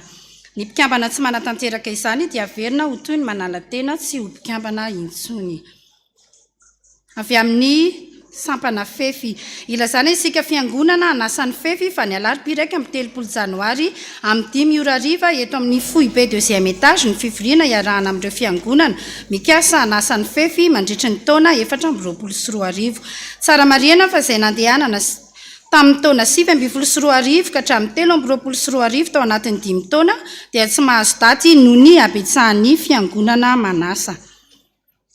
Avy amin'ny vondrony mpampianatra, mivory ny sampana vondrony mpampianatra ao aoriana izao fotoam-pivavahana voalohany izao, ary mahafaly ny sampana ihany koa ny mampahafantatra antsika fa misokatra tamin'ny 14 janoary ary mifarana ndraiky amin'ny 30 martsa 2024 ny fanavaozana ny fisoratana anarana ho amin'ny mpikambana tranainy sy ny fisoratana anarana ho an'zarehetra manam-paniriana hiditra ho vondrony mpampianatra. Izay mpikambana tranainy tsy manavao ny fisoratana anarana ao aorian'io feptaon'io dia averina ho toy ny manala tena. Afaka miditra ho mpikambana vaovao kosa ny tanora sy ny olon-dehibe manomboka ny 15 taona no mihoatra ka mbola tsy anaty sampana ary na inona ny asa ataony. Ny fotoam-pivorian'ny vondrony mpampianatra dia isaky ny alahady maraina. Ary ho an'ny anio 20 janoary ihany koa ny fifampiaraban'izy ireo hatratra ny taona ao amin'ny efitrano 314. Noho ny fangatahany maro dia ilazana isika izay maniry mbola vonina hianatra ny kabary ary manandratra ny antry maha-malagasy araka aminay fa mbola mitoy ny fisoratana anarana koa manasa anareo izahay ary faly mandray anareo ihany koa ny fikambanana vozomi na ny avozomanitra amin'ny kabary mikolo ny kolotsaina. Ny toerana dia ao amin'ny sekoly fiotazan-jobe sarety isaky ny sabotsy amin'ny 7 ora maraina, amin'ny 10 ora maraina ary amin'ny 2 ora hariva. Miandry ianao ho tonga amin'ny fotoana voatondro io izahay. Na maro aza ny soratr'omby ny sada no tena marevaka. ireto kosa ny zanantsika eto amin'ny fiangonana iroso amin'ny fanorenana tokantrano. Andriamatora miandry soa Jean-Louis Bruno, Ramatora soa vahoaka andaniny, Ramatora soa ary malala Elisabeth Marie Andriamato, Andriamanga velo Jackie ankilany, dia faly manasanareo anotrana ny fanamasinana ny fanambadian'ny zavy ny zanany, raha miandry soa tojo ny aina sy Andriamanga velo finoana izay atao eto amin'ny fiangonantsika ny zoma 6 febroary amin'ny 10 ora maraina. Andriamatora samy manana Gilbert, Ramatora Farason Angèle andaniny, Andriamatora Samuelson Andrianirina Delphin, Ramato tojo nirina Dina soa ankilany, dia faly manasanareo anatrika ny fanamasinana ny fanambadian'ny zanany raha Samuelson Philbert Tahinjanahary sy Andrianiainana izay atao eto amin'ny fiangonantsika ny sabotsy 10 febroary amin'ny 1:10 ora maraina. Raha misy mahita ny tsy mamety ny fanamasinana ny sasany amin'ireo fanambadiana ireo dia aoka izy ampilaza ny ray aman-dreny mpitandrina. Filazana manjo. Amin'ny finoana sy fanantenana fitsanganan'ny tena maty nampandrenesana ianareo fa niava malalanay Rasoa Zanamasy Voangy Lala dia natsondray ody any aminy ny alakamisy 24 janoary rehefa ny vahiny 13 taona teto atany ony taizany ny prêtre-po aminy zanak'amanjafy ny fianakaviana manontolo. Ny nofiny dia efa niala tao amin'ny tokantranony tao an-drano manala isotry omaly asabotsy tamin'ny 12 ora ary efa voalevina any amin'ny fasandrazany antangaina ampitatafika. Andriamanitra tompon'ny fampiononana eny ampionona ny havantsika izay tramanjo. Ireto indray ireo voady voaray tao amin'ny pasteur Marcelin nandritra ity herinandro ity. Voninahitra dia ho an'Andriamanitra irerian'ny famalina ny antsony dada araka ny voalaza hoe ny asa soanao no ataovy mariky ny febebahanao. Makasika ny WLN amin'ny rihana faharoa ao an-Taninanadrano dia indro mba misy fandraisana anjara vokatry ny fo avy ety ivelany eto Suisse izay mitetina 25 millions de francs na 5 millions d'ariary. Dia mirary soa anareo rehetra tompoko ary tahiny Jesosy avy isika rehetra amin'izao taona vaovao izao. Dia toy izay indray andra raha eto amin'ny fiangonantsika ny voninahitra dia ho an'Andriamanitra ireriany.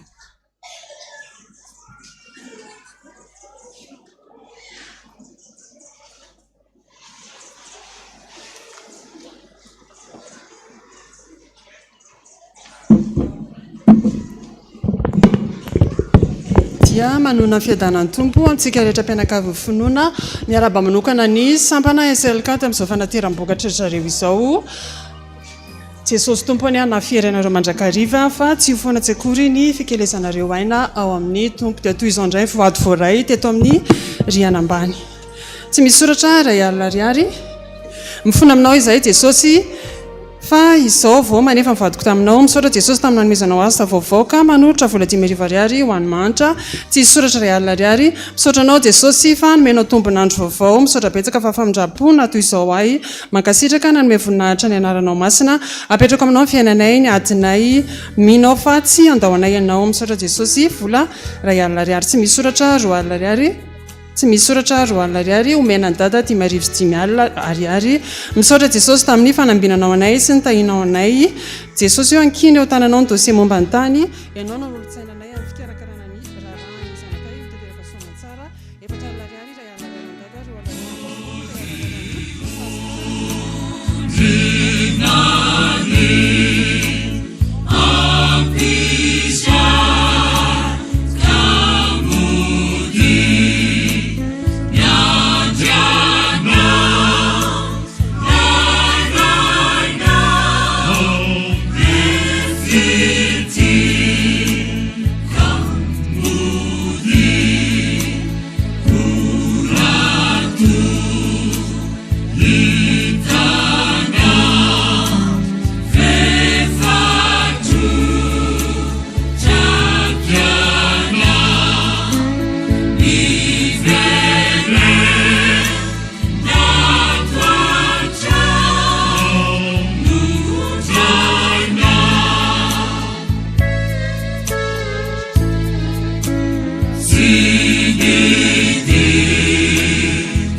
tsy arovy hatrano mpanomponao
premier étage, roa amby telopolo, deuxième étage, sivy, quatrième étage, nisy valo ny totaliny voady voaray dia zato voninahitra amin'izany rehetrarehetra izany dia ho an'i Jesosy irery ihany. Amen.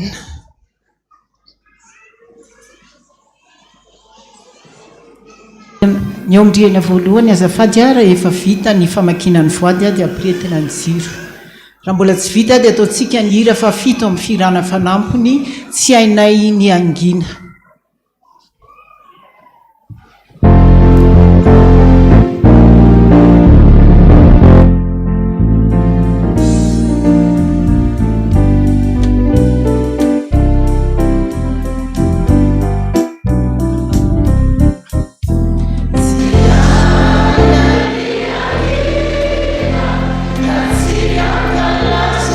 Yeah.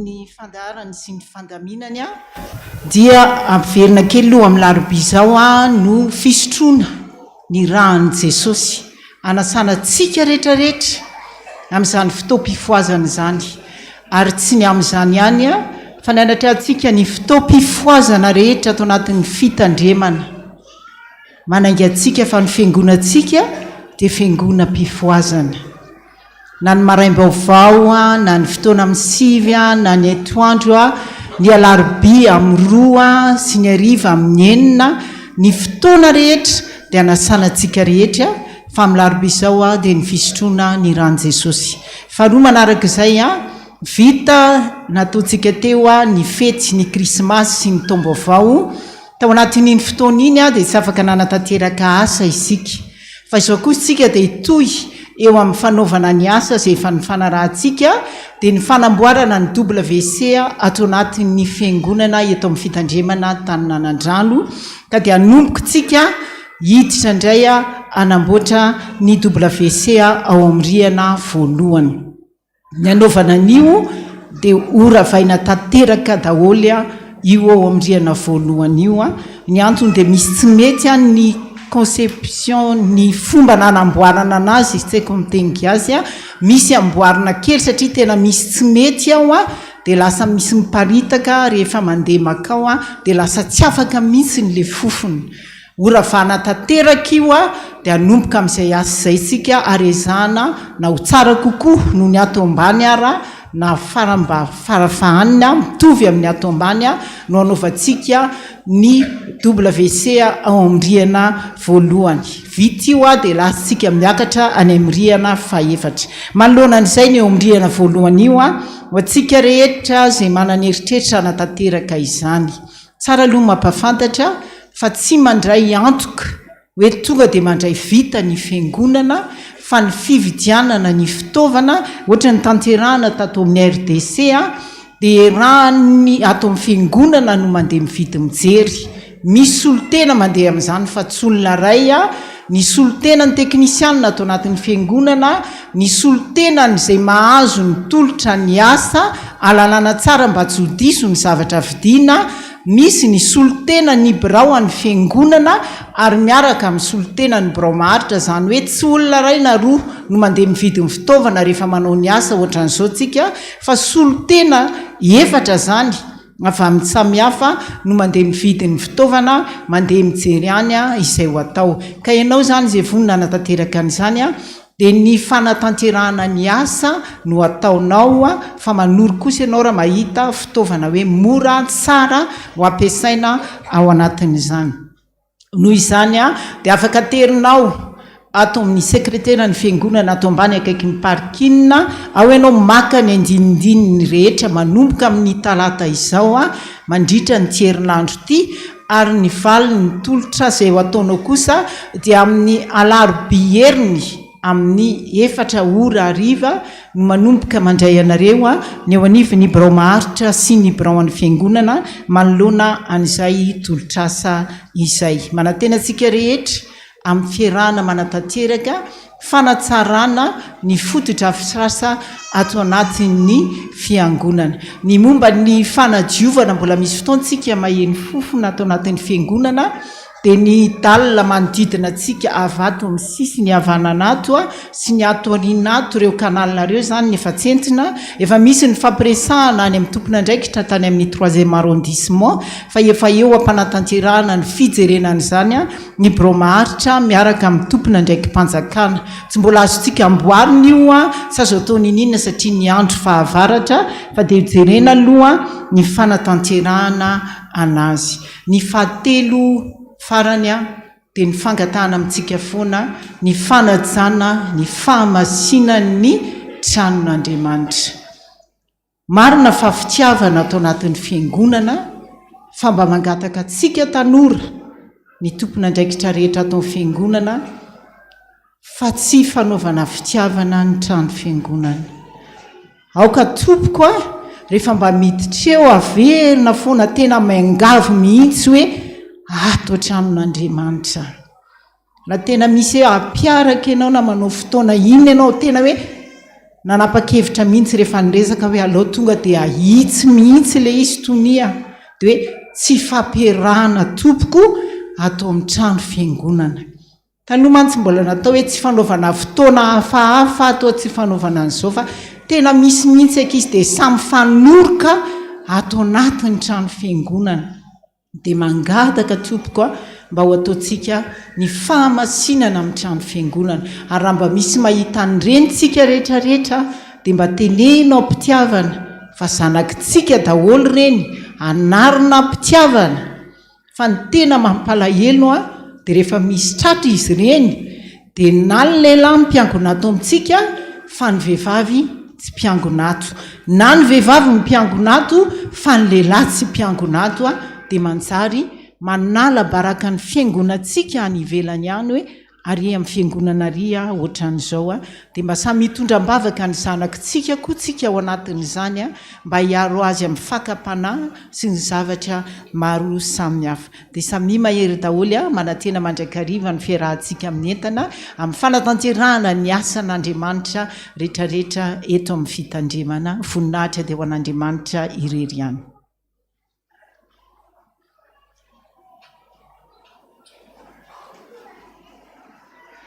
de araka voalaza teo mahafinaritra be mihitsy ny fahafantarana hoe tena miasa mpitiavantsika nanaovana ny WC ambany io ny tena nampitola gagany rehetra hoe misaotra nareo mihitsy amin'ny anaran'i Jesosy izay nanao asa mpitiavana tamin'izany ty taony ty de mbola nataony hoe asa mpitiavana aroporofo ny famelan-keloka hoy ny apôstôly Paoly de mandehana manao asa soa be de be ao ny W mbola misy kely tsy ampy ao zany ny WC voalaza teo samy manao daholo samy zany ny tena fifalian'ny tompo hoe miara-miasa amintsika ampitiavana sotra tompo.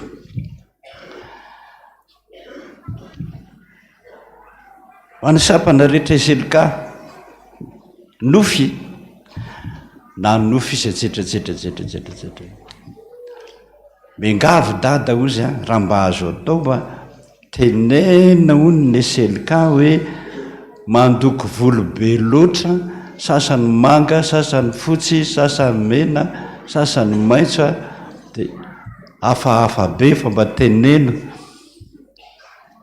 zaony izy sasany hony manao hoe zany ny tian'ny vadiko eny tompoko na manga iny na fotsy na mena zanatsika daholo azadino zany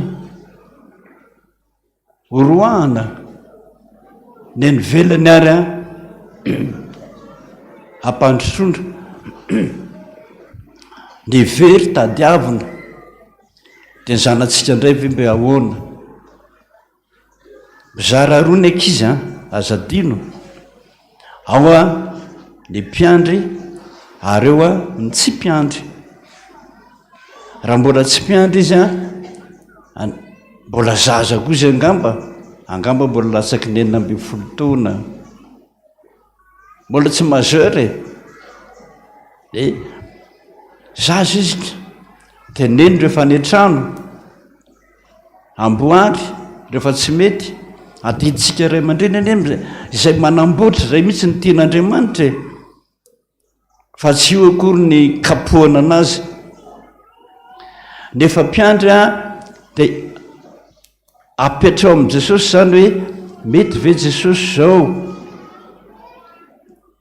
fa izy no miteny ohatra Jesosy anao kavina ahoana ny hevitra eo amin'ity de vao mipetraka mihitsy le kavina mivota be ny sofiny maty tsoahana de tsy marary tsony ary sao de nilany kosara natsofoka koa nilany zihatra be de tsy malaiky Jesosy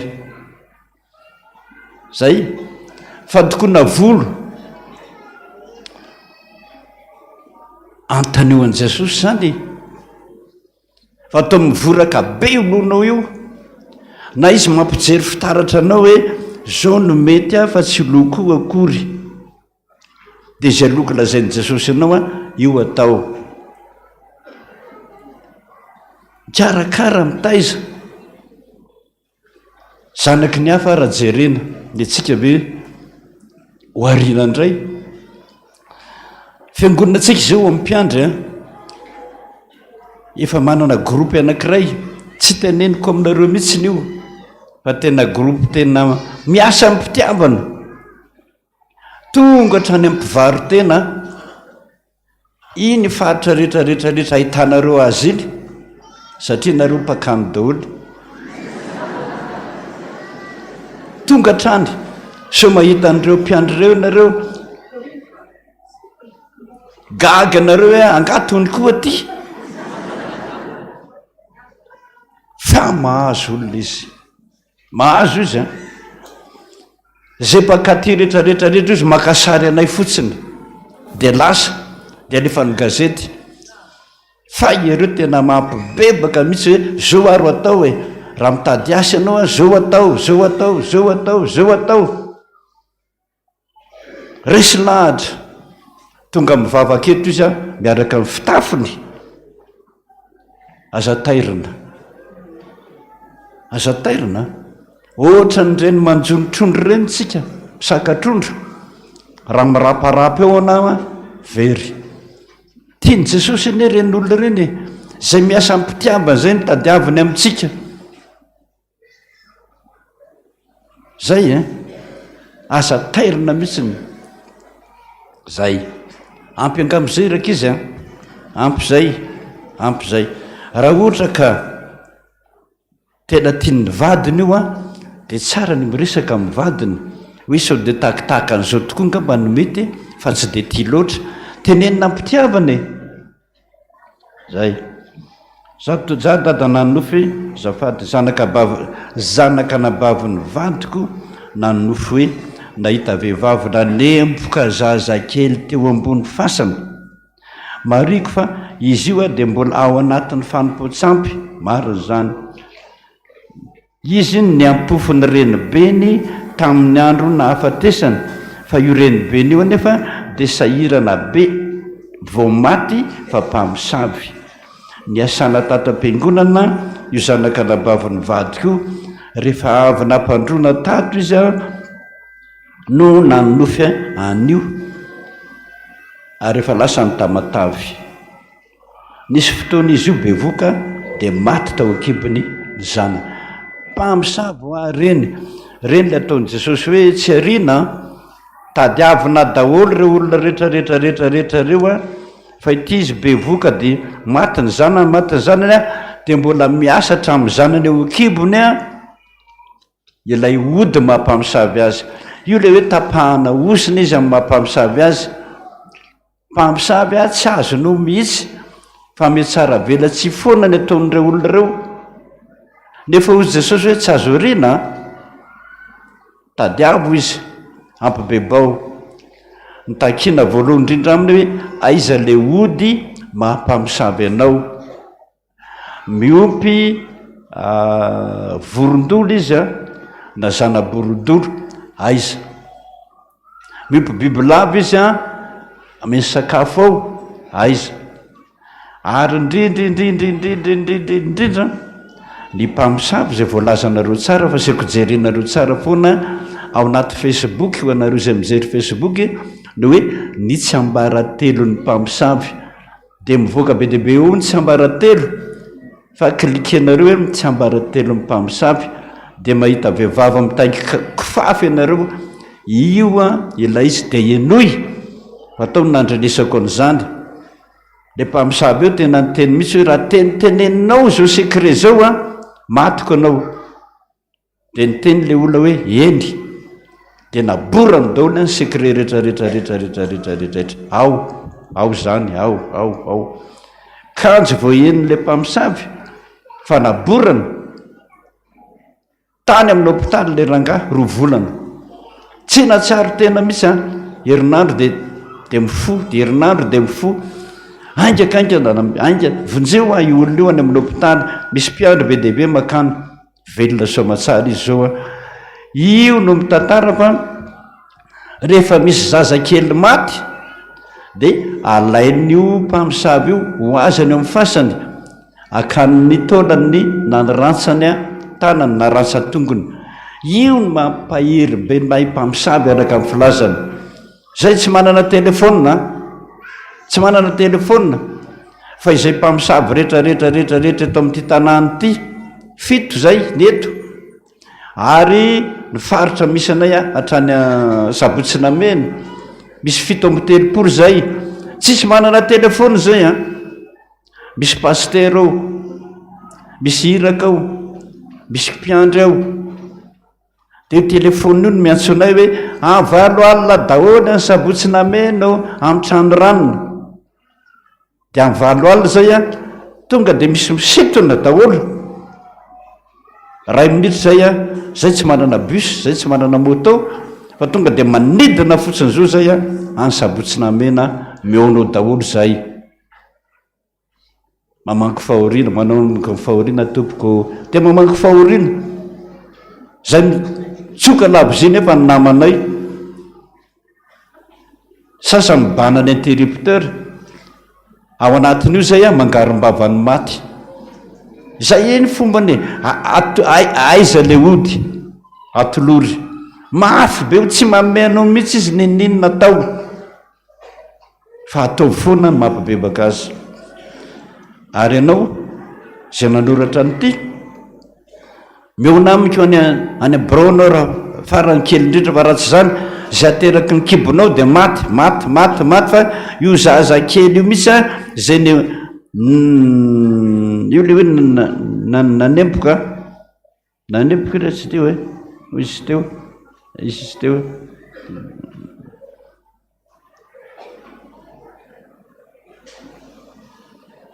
io le hoe nanempoka zaza eny Pasana.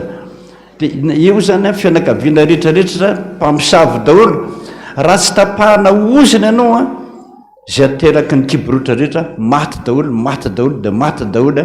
De mba inona midika ny fiainanao eto tany. Tsy famantaranandro kely azafady. Nanofy nitaingina moto tany anaty alabe zay dada niaraka tamin'ny namako de nahita biby lava ngeza be.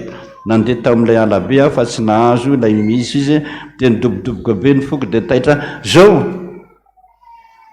Enareo mpitaingina moto indrindra no hitany dada matetitetika amin'izay lalana aleko a ny anaty alaala any miresaka mifandamoro. Fiangonana ary lazay ny tonio fara tao misy sany manao zany atao am-piangonana. Maika fa nareo mpitaingina moto a zany daholo ny hitako any. Mampalahelo. Aza mandehandeha amin'izany tsony ianao zanako. Aza mandehandeha miaraka amin'ny moto any anaty ala tsony. Fifasehon'Andriamanitra anao raha mbola makaty ianao a za mihitsy no aniraka bibilava anaikitra anao amono anao zay. Fitiavan'i Jesosy daholo zany.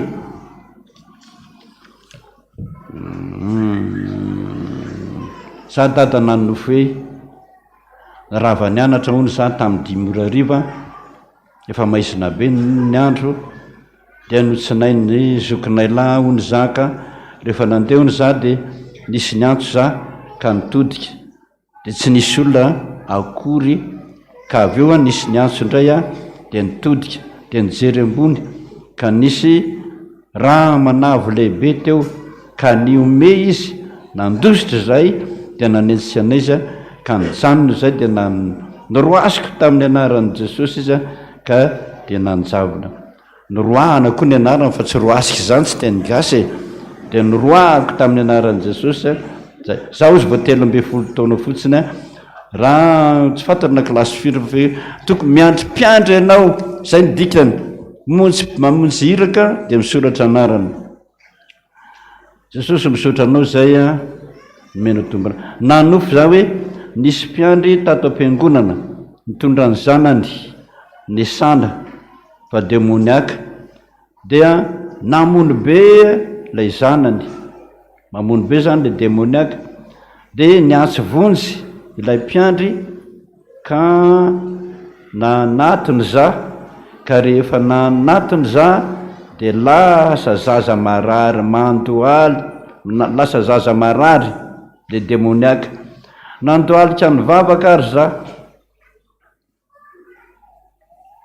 nakeny amin'ny alitara nivavaka fa rehefa hivavaka za de jereko le alitara fa simba be nisy olona anakiroa nivavaka teo fa za kosa tsy nandoalika nivavaka fa rehefa hitsahako le alitara dia tady rodana mariako dada fa nivadiko marary efa ela be niditra hôpitaly de fa nivoaka fa mbola mandora be tena mierikeritra be za ary indraindray ary manao hoe tsy miheno vavaka tsonya Andriamanitra mampalahelo zany mampalahelo zola zay konao ianao zany nampiandry aza raha vao miditra ny alitara rodana ny alitara tsy tian'Andriamanitra mihitsy ianao miasa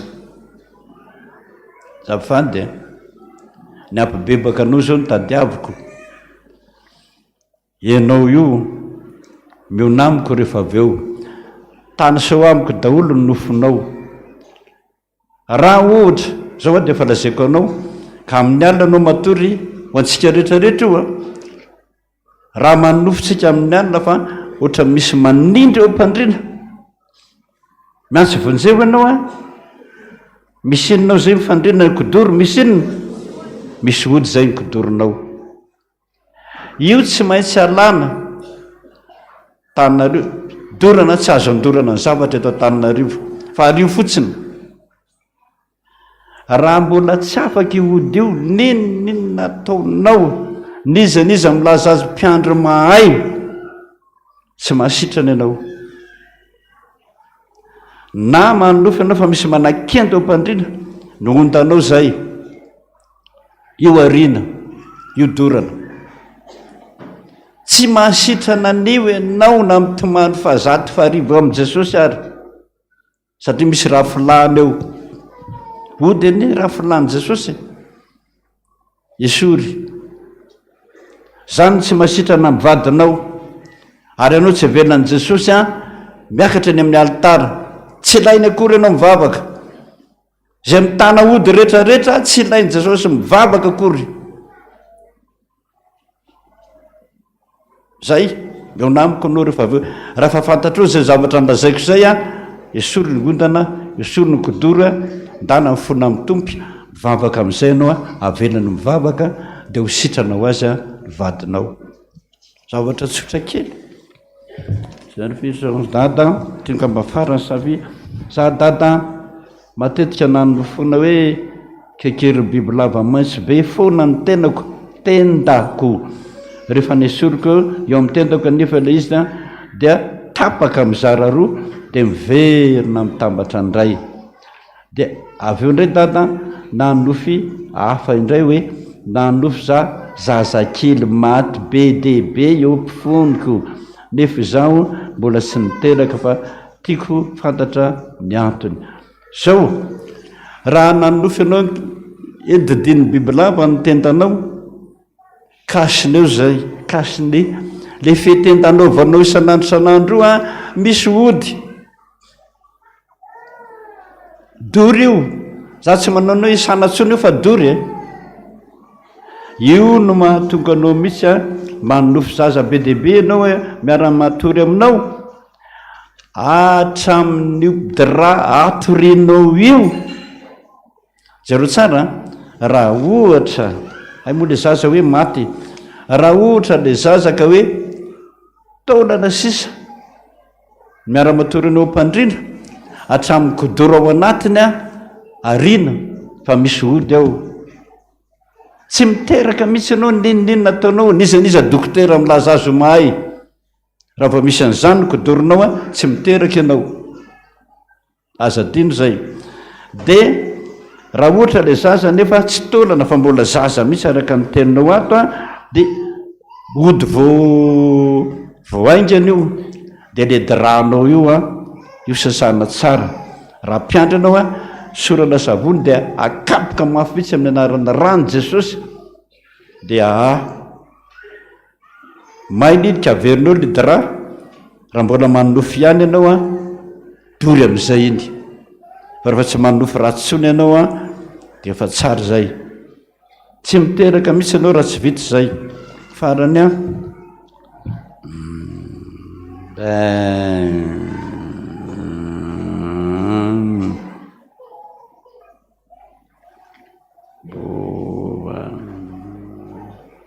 a le olona io zany hoe nandeha tomobily zay nandeha tomobily zay dia nisy hoy zany hoe coureur de vitesse tsy coureur de vitesse fa casseur de vitesse le manao zany tomobily rehefa mandeha casseur de vitesse ny anarana fa tsy coureur dia io zany hoe dia ohatran'ny tofotra kely le tomobily izy ianao avaka ny rétroviseur dia nofinao a dia hoy zany hoe matony ny vadin'ilay chauffeur ohatran'izay na tonga azy mitabataba be nandeha mafy be tota any chauffeur zany io chauffeur anao tandremo tsara raha manana chauffeur anao na tomobile hafa aza mandeha amin'io chauffeur io raha fantatrao aloha fa manana problème be chauffeur io ary anjera ny tomobile zay entinao anjaranao zay a okizay lohany androany a sotran'i Jesosy tsangantsika rehetrarehetra hivavaka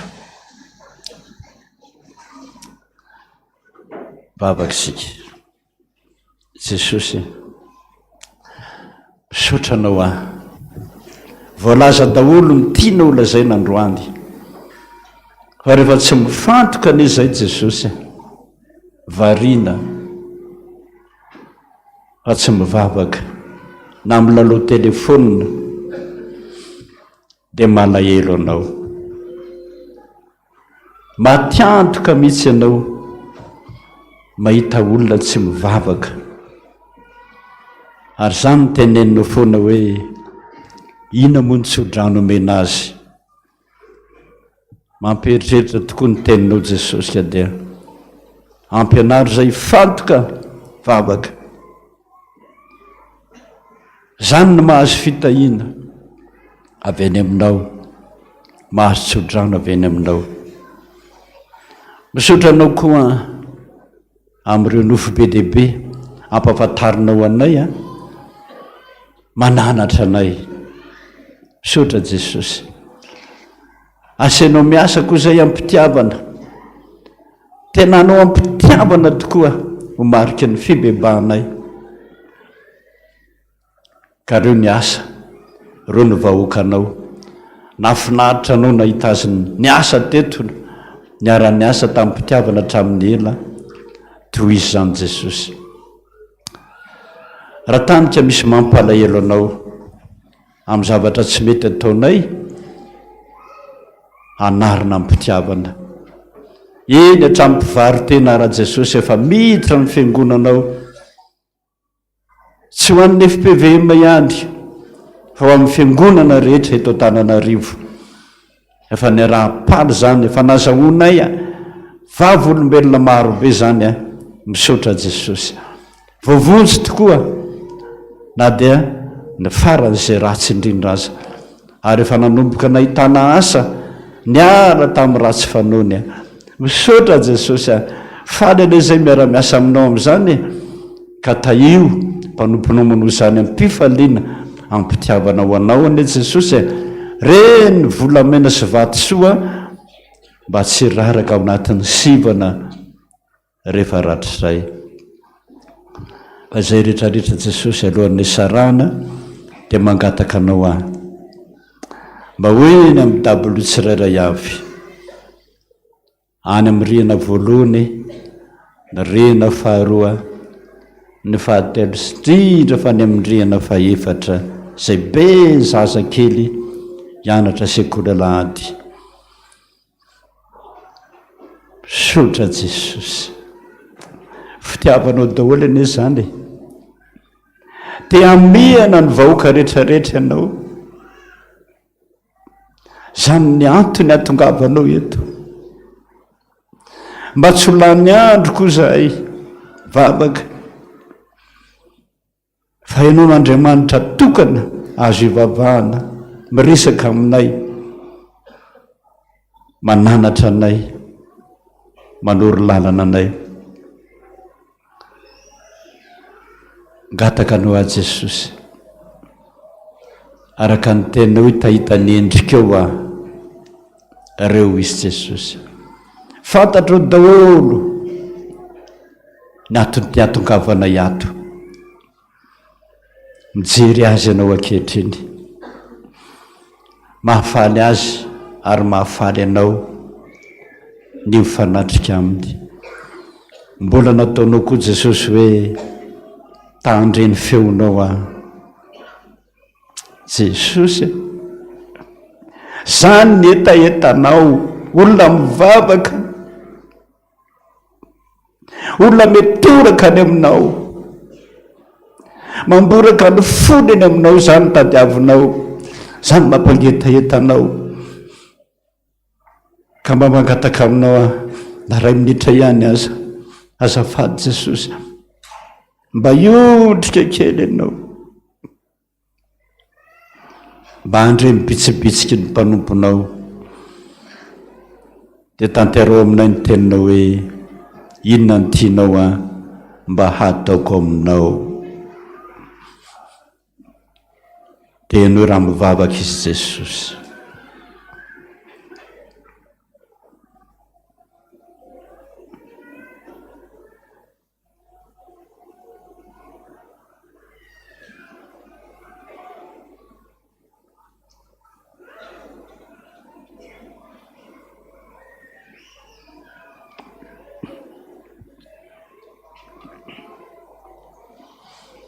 misaotra Jesosy misaotra voarainao zany mivavaka zany Jesosy ho any an-danitra ianao teniny malalanao zany le tsy foinao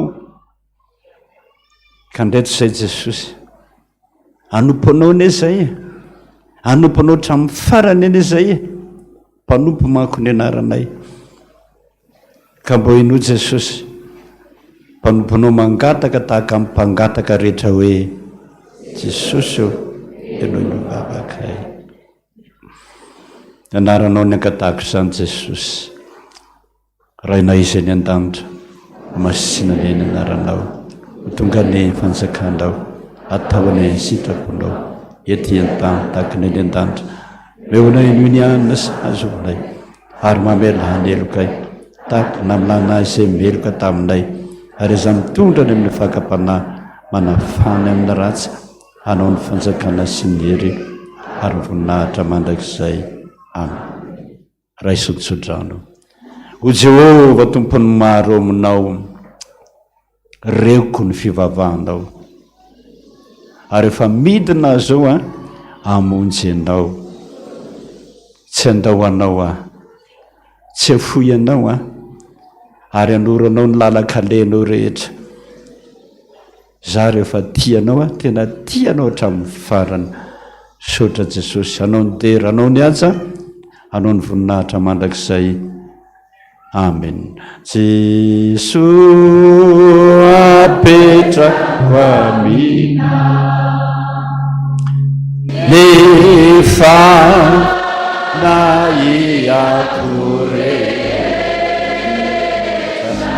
Nia savita atisa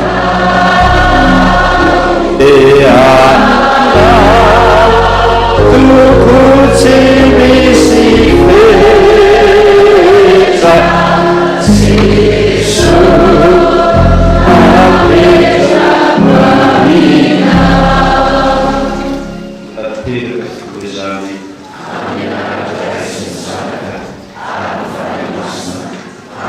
Desa mimairisa tu.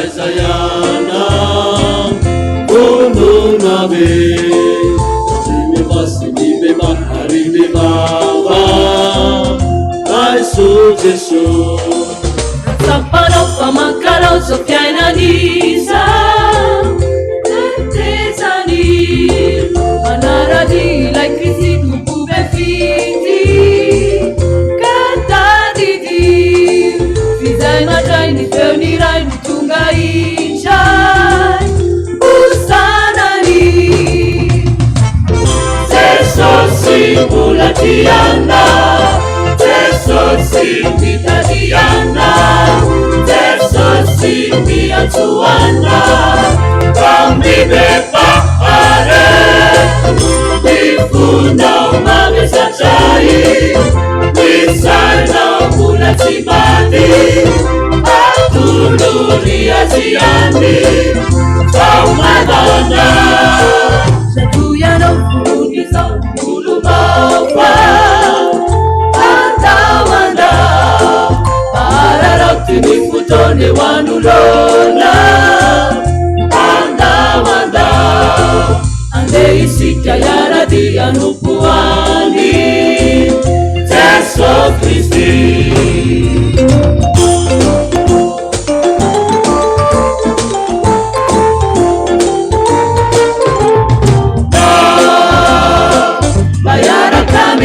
Metiana Faefamnyanja naone tumpuna Tela Jesusi tena tiana Mayaraka numpwani Kristi Faitifana na mandalo inti Etiari chela uduri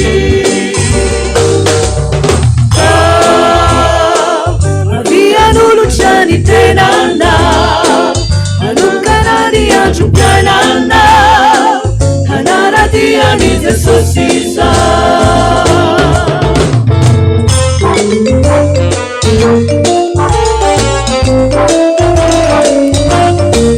Jaduyano ulama desa wafachisa Farubyane Famyansono sosisa ukaezayana Ununave Pamiuvasimive harimivava Jesu Jesu Jatuyano fununiza kumulumbawa Andawanda Kararoti mifutone wanulona Andawanda Adeisika yaradi anukuani Jesu Kristi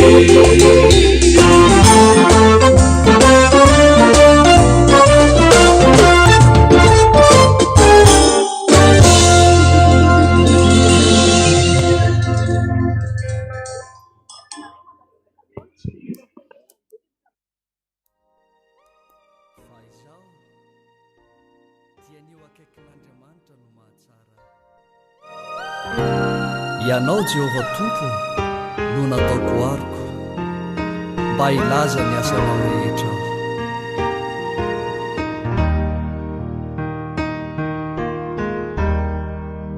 Ni wakaikin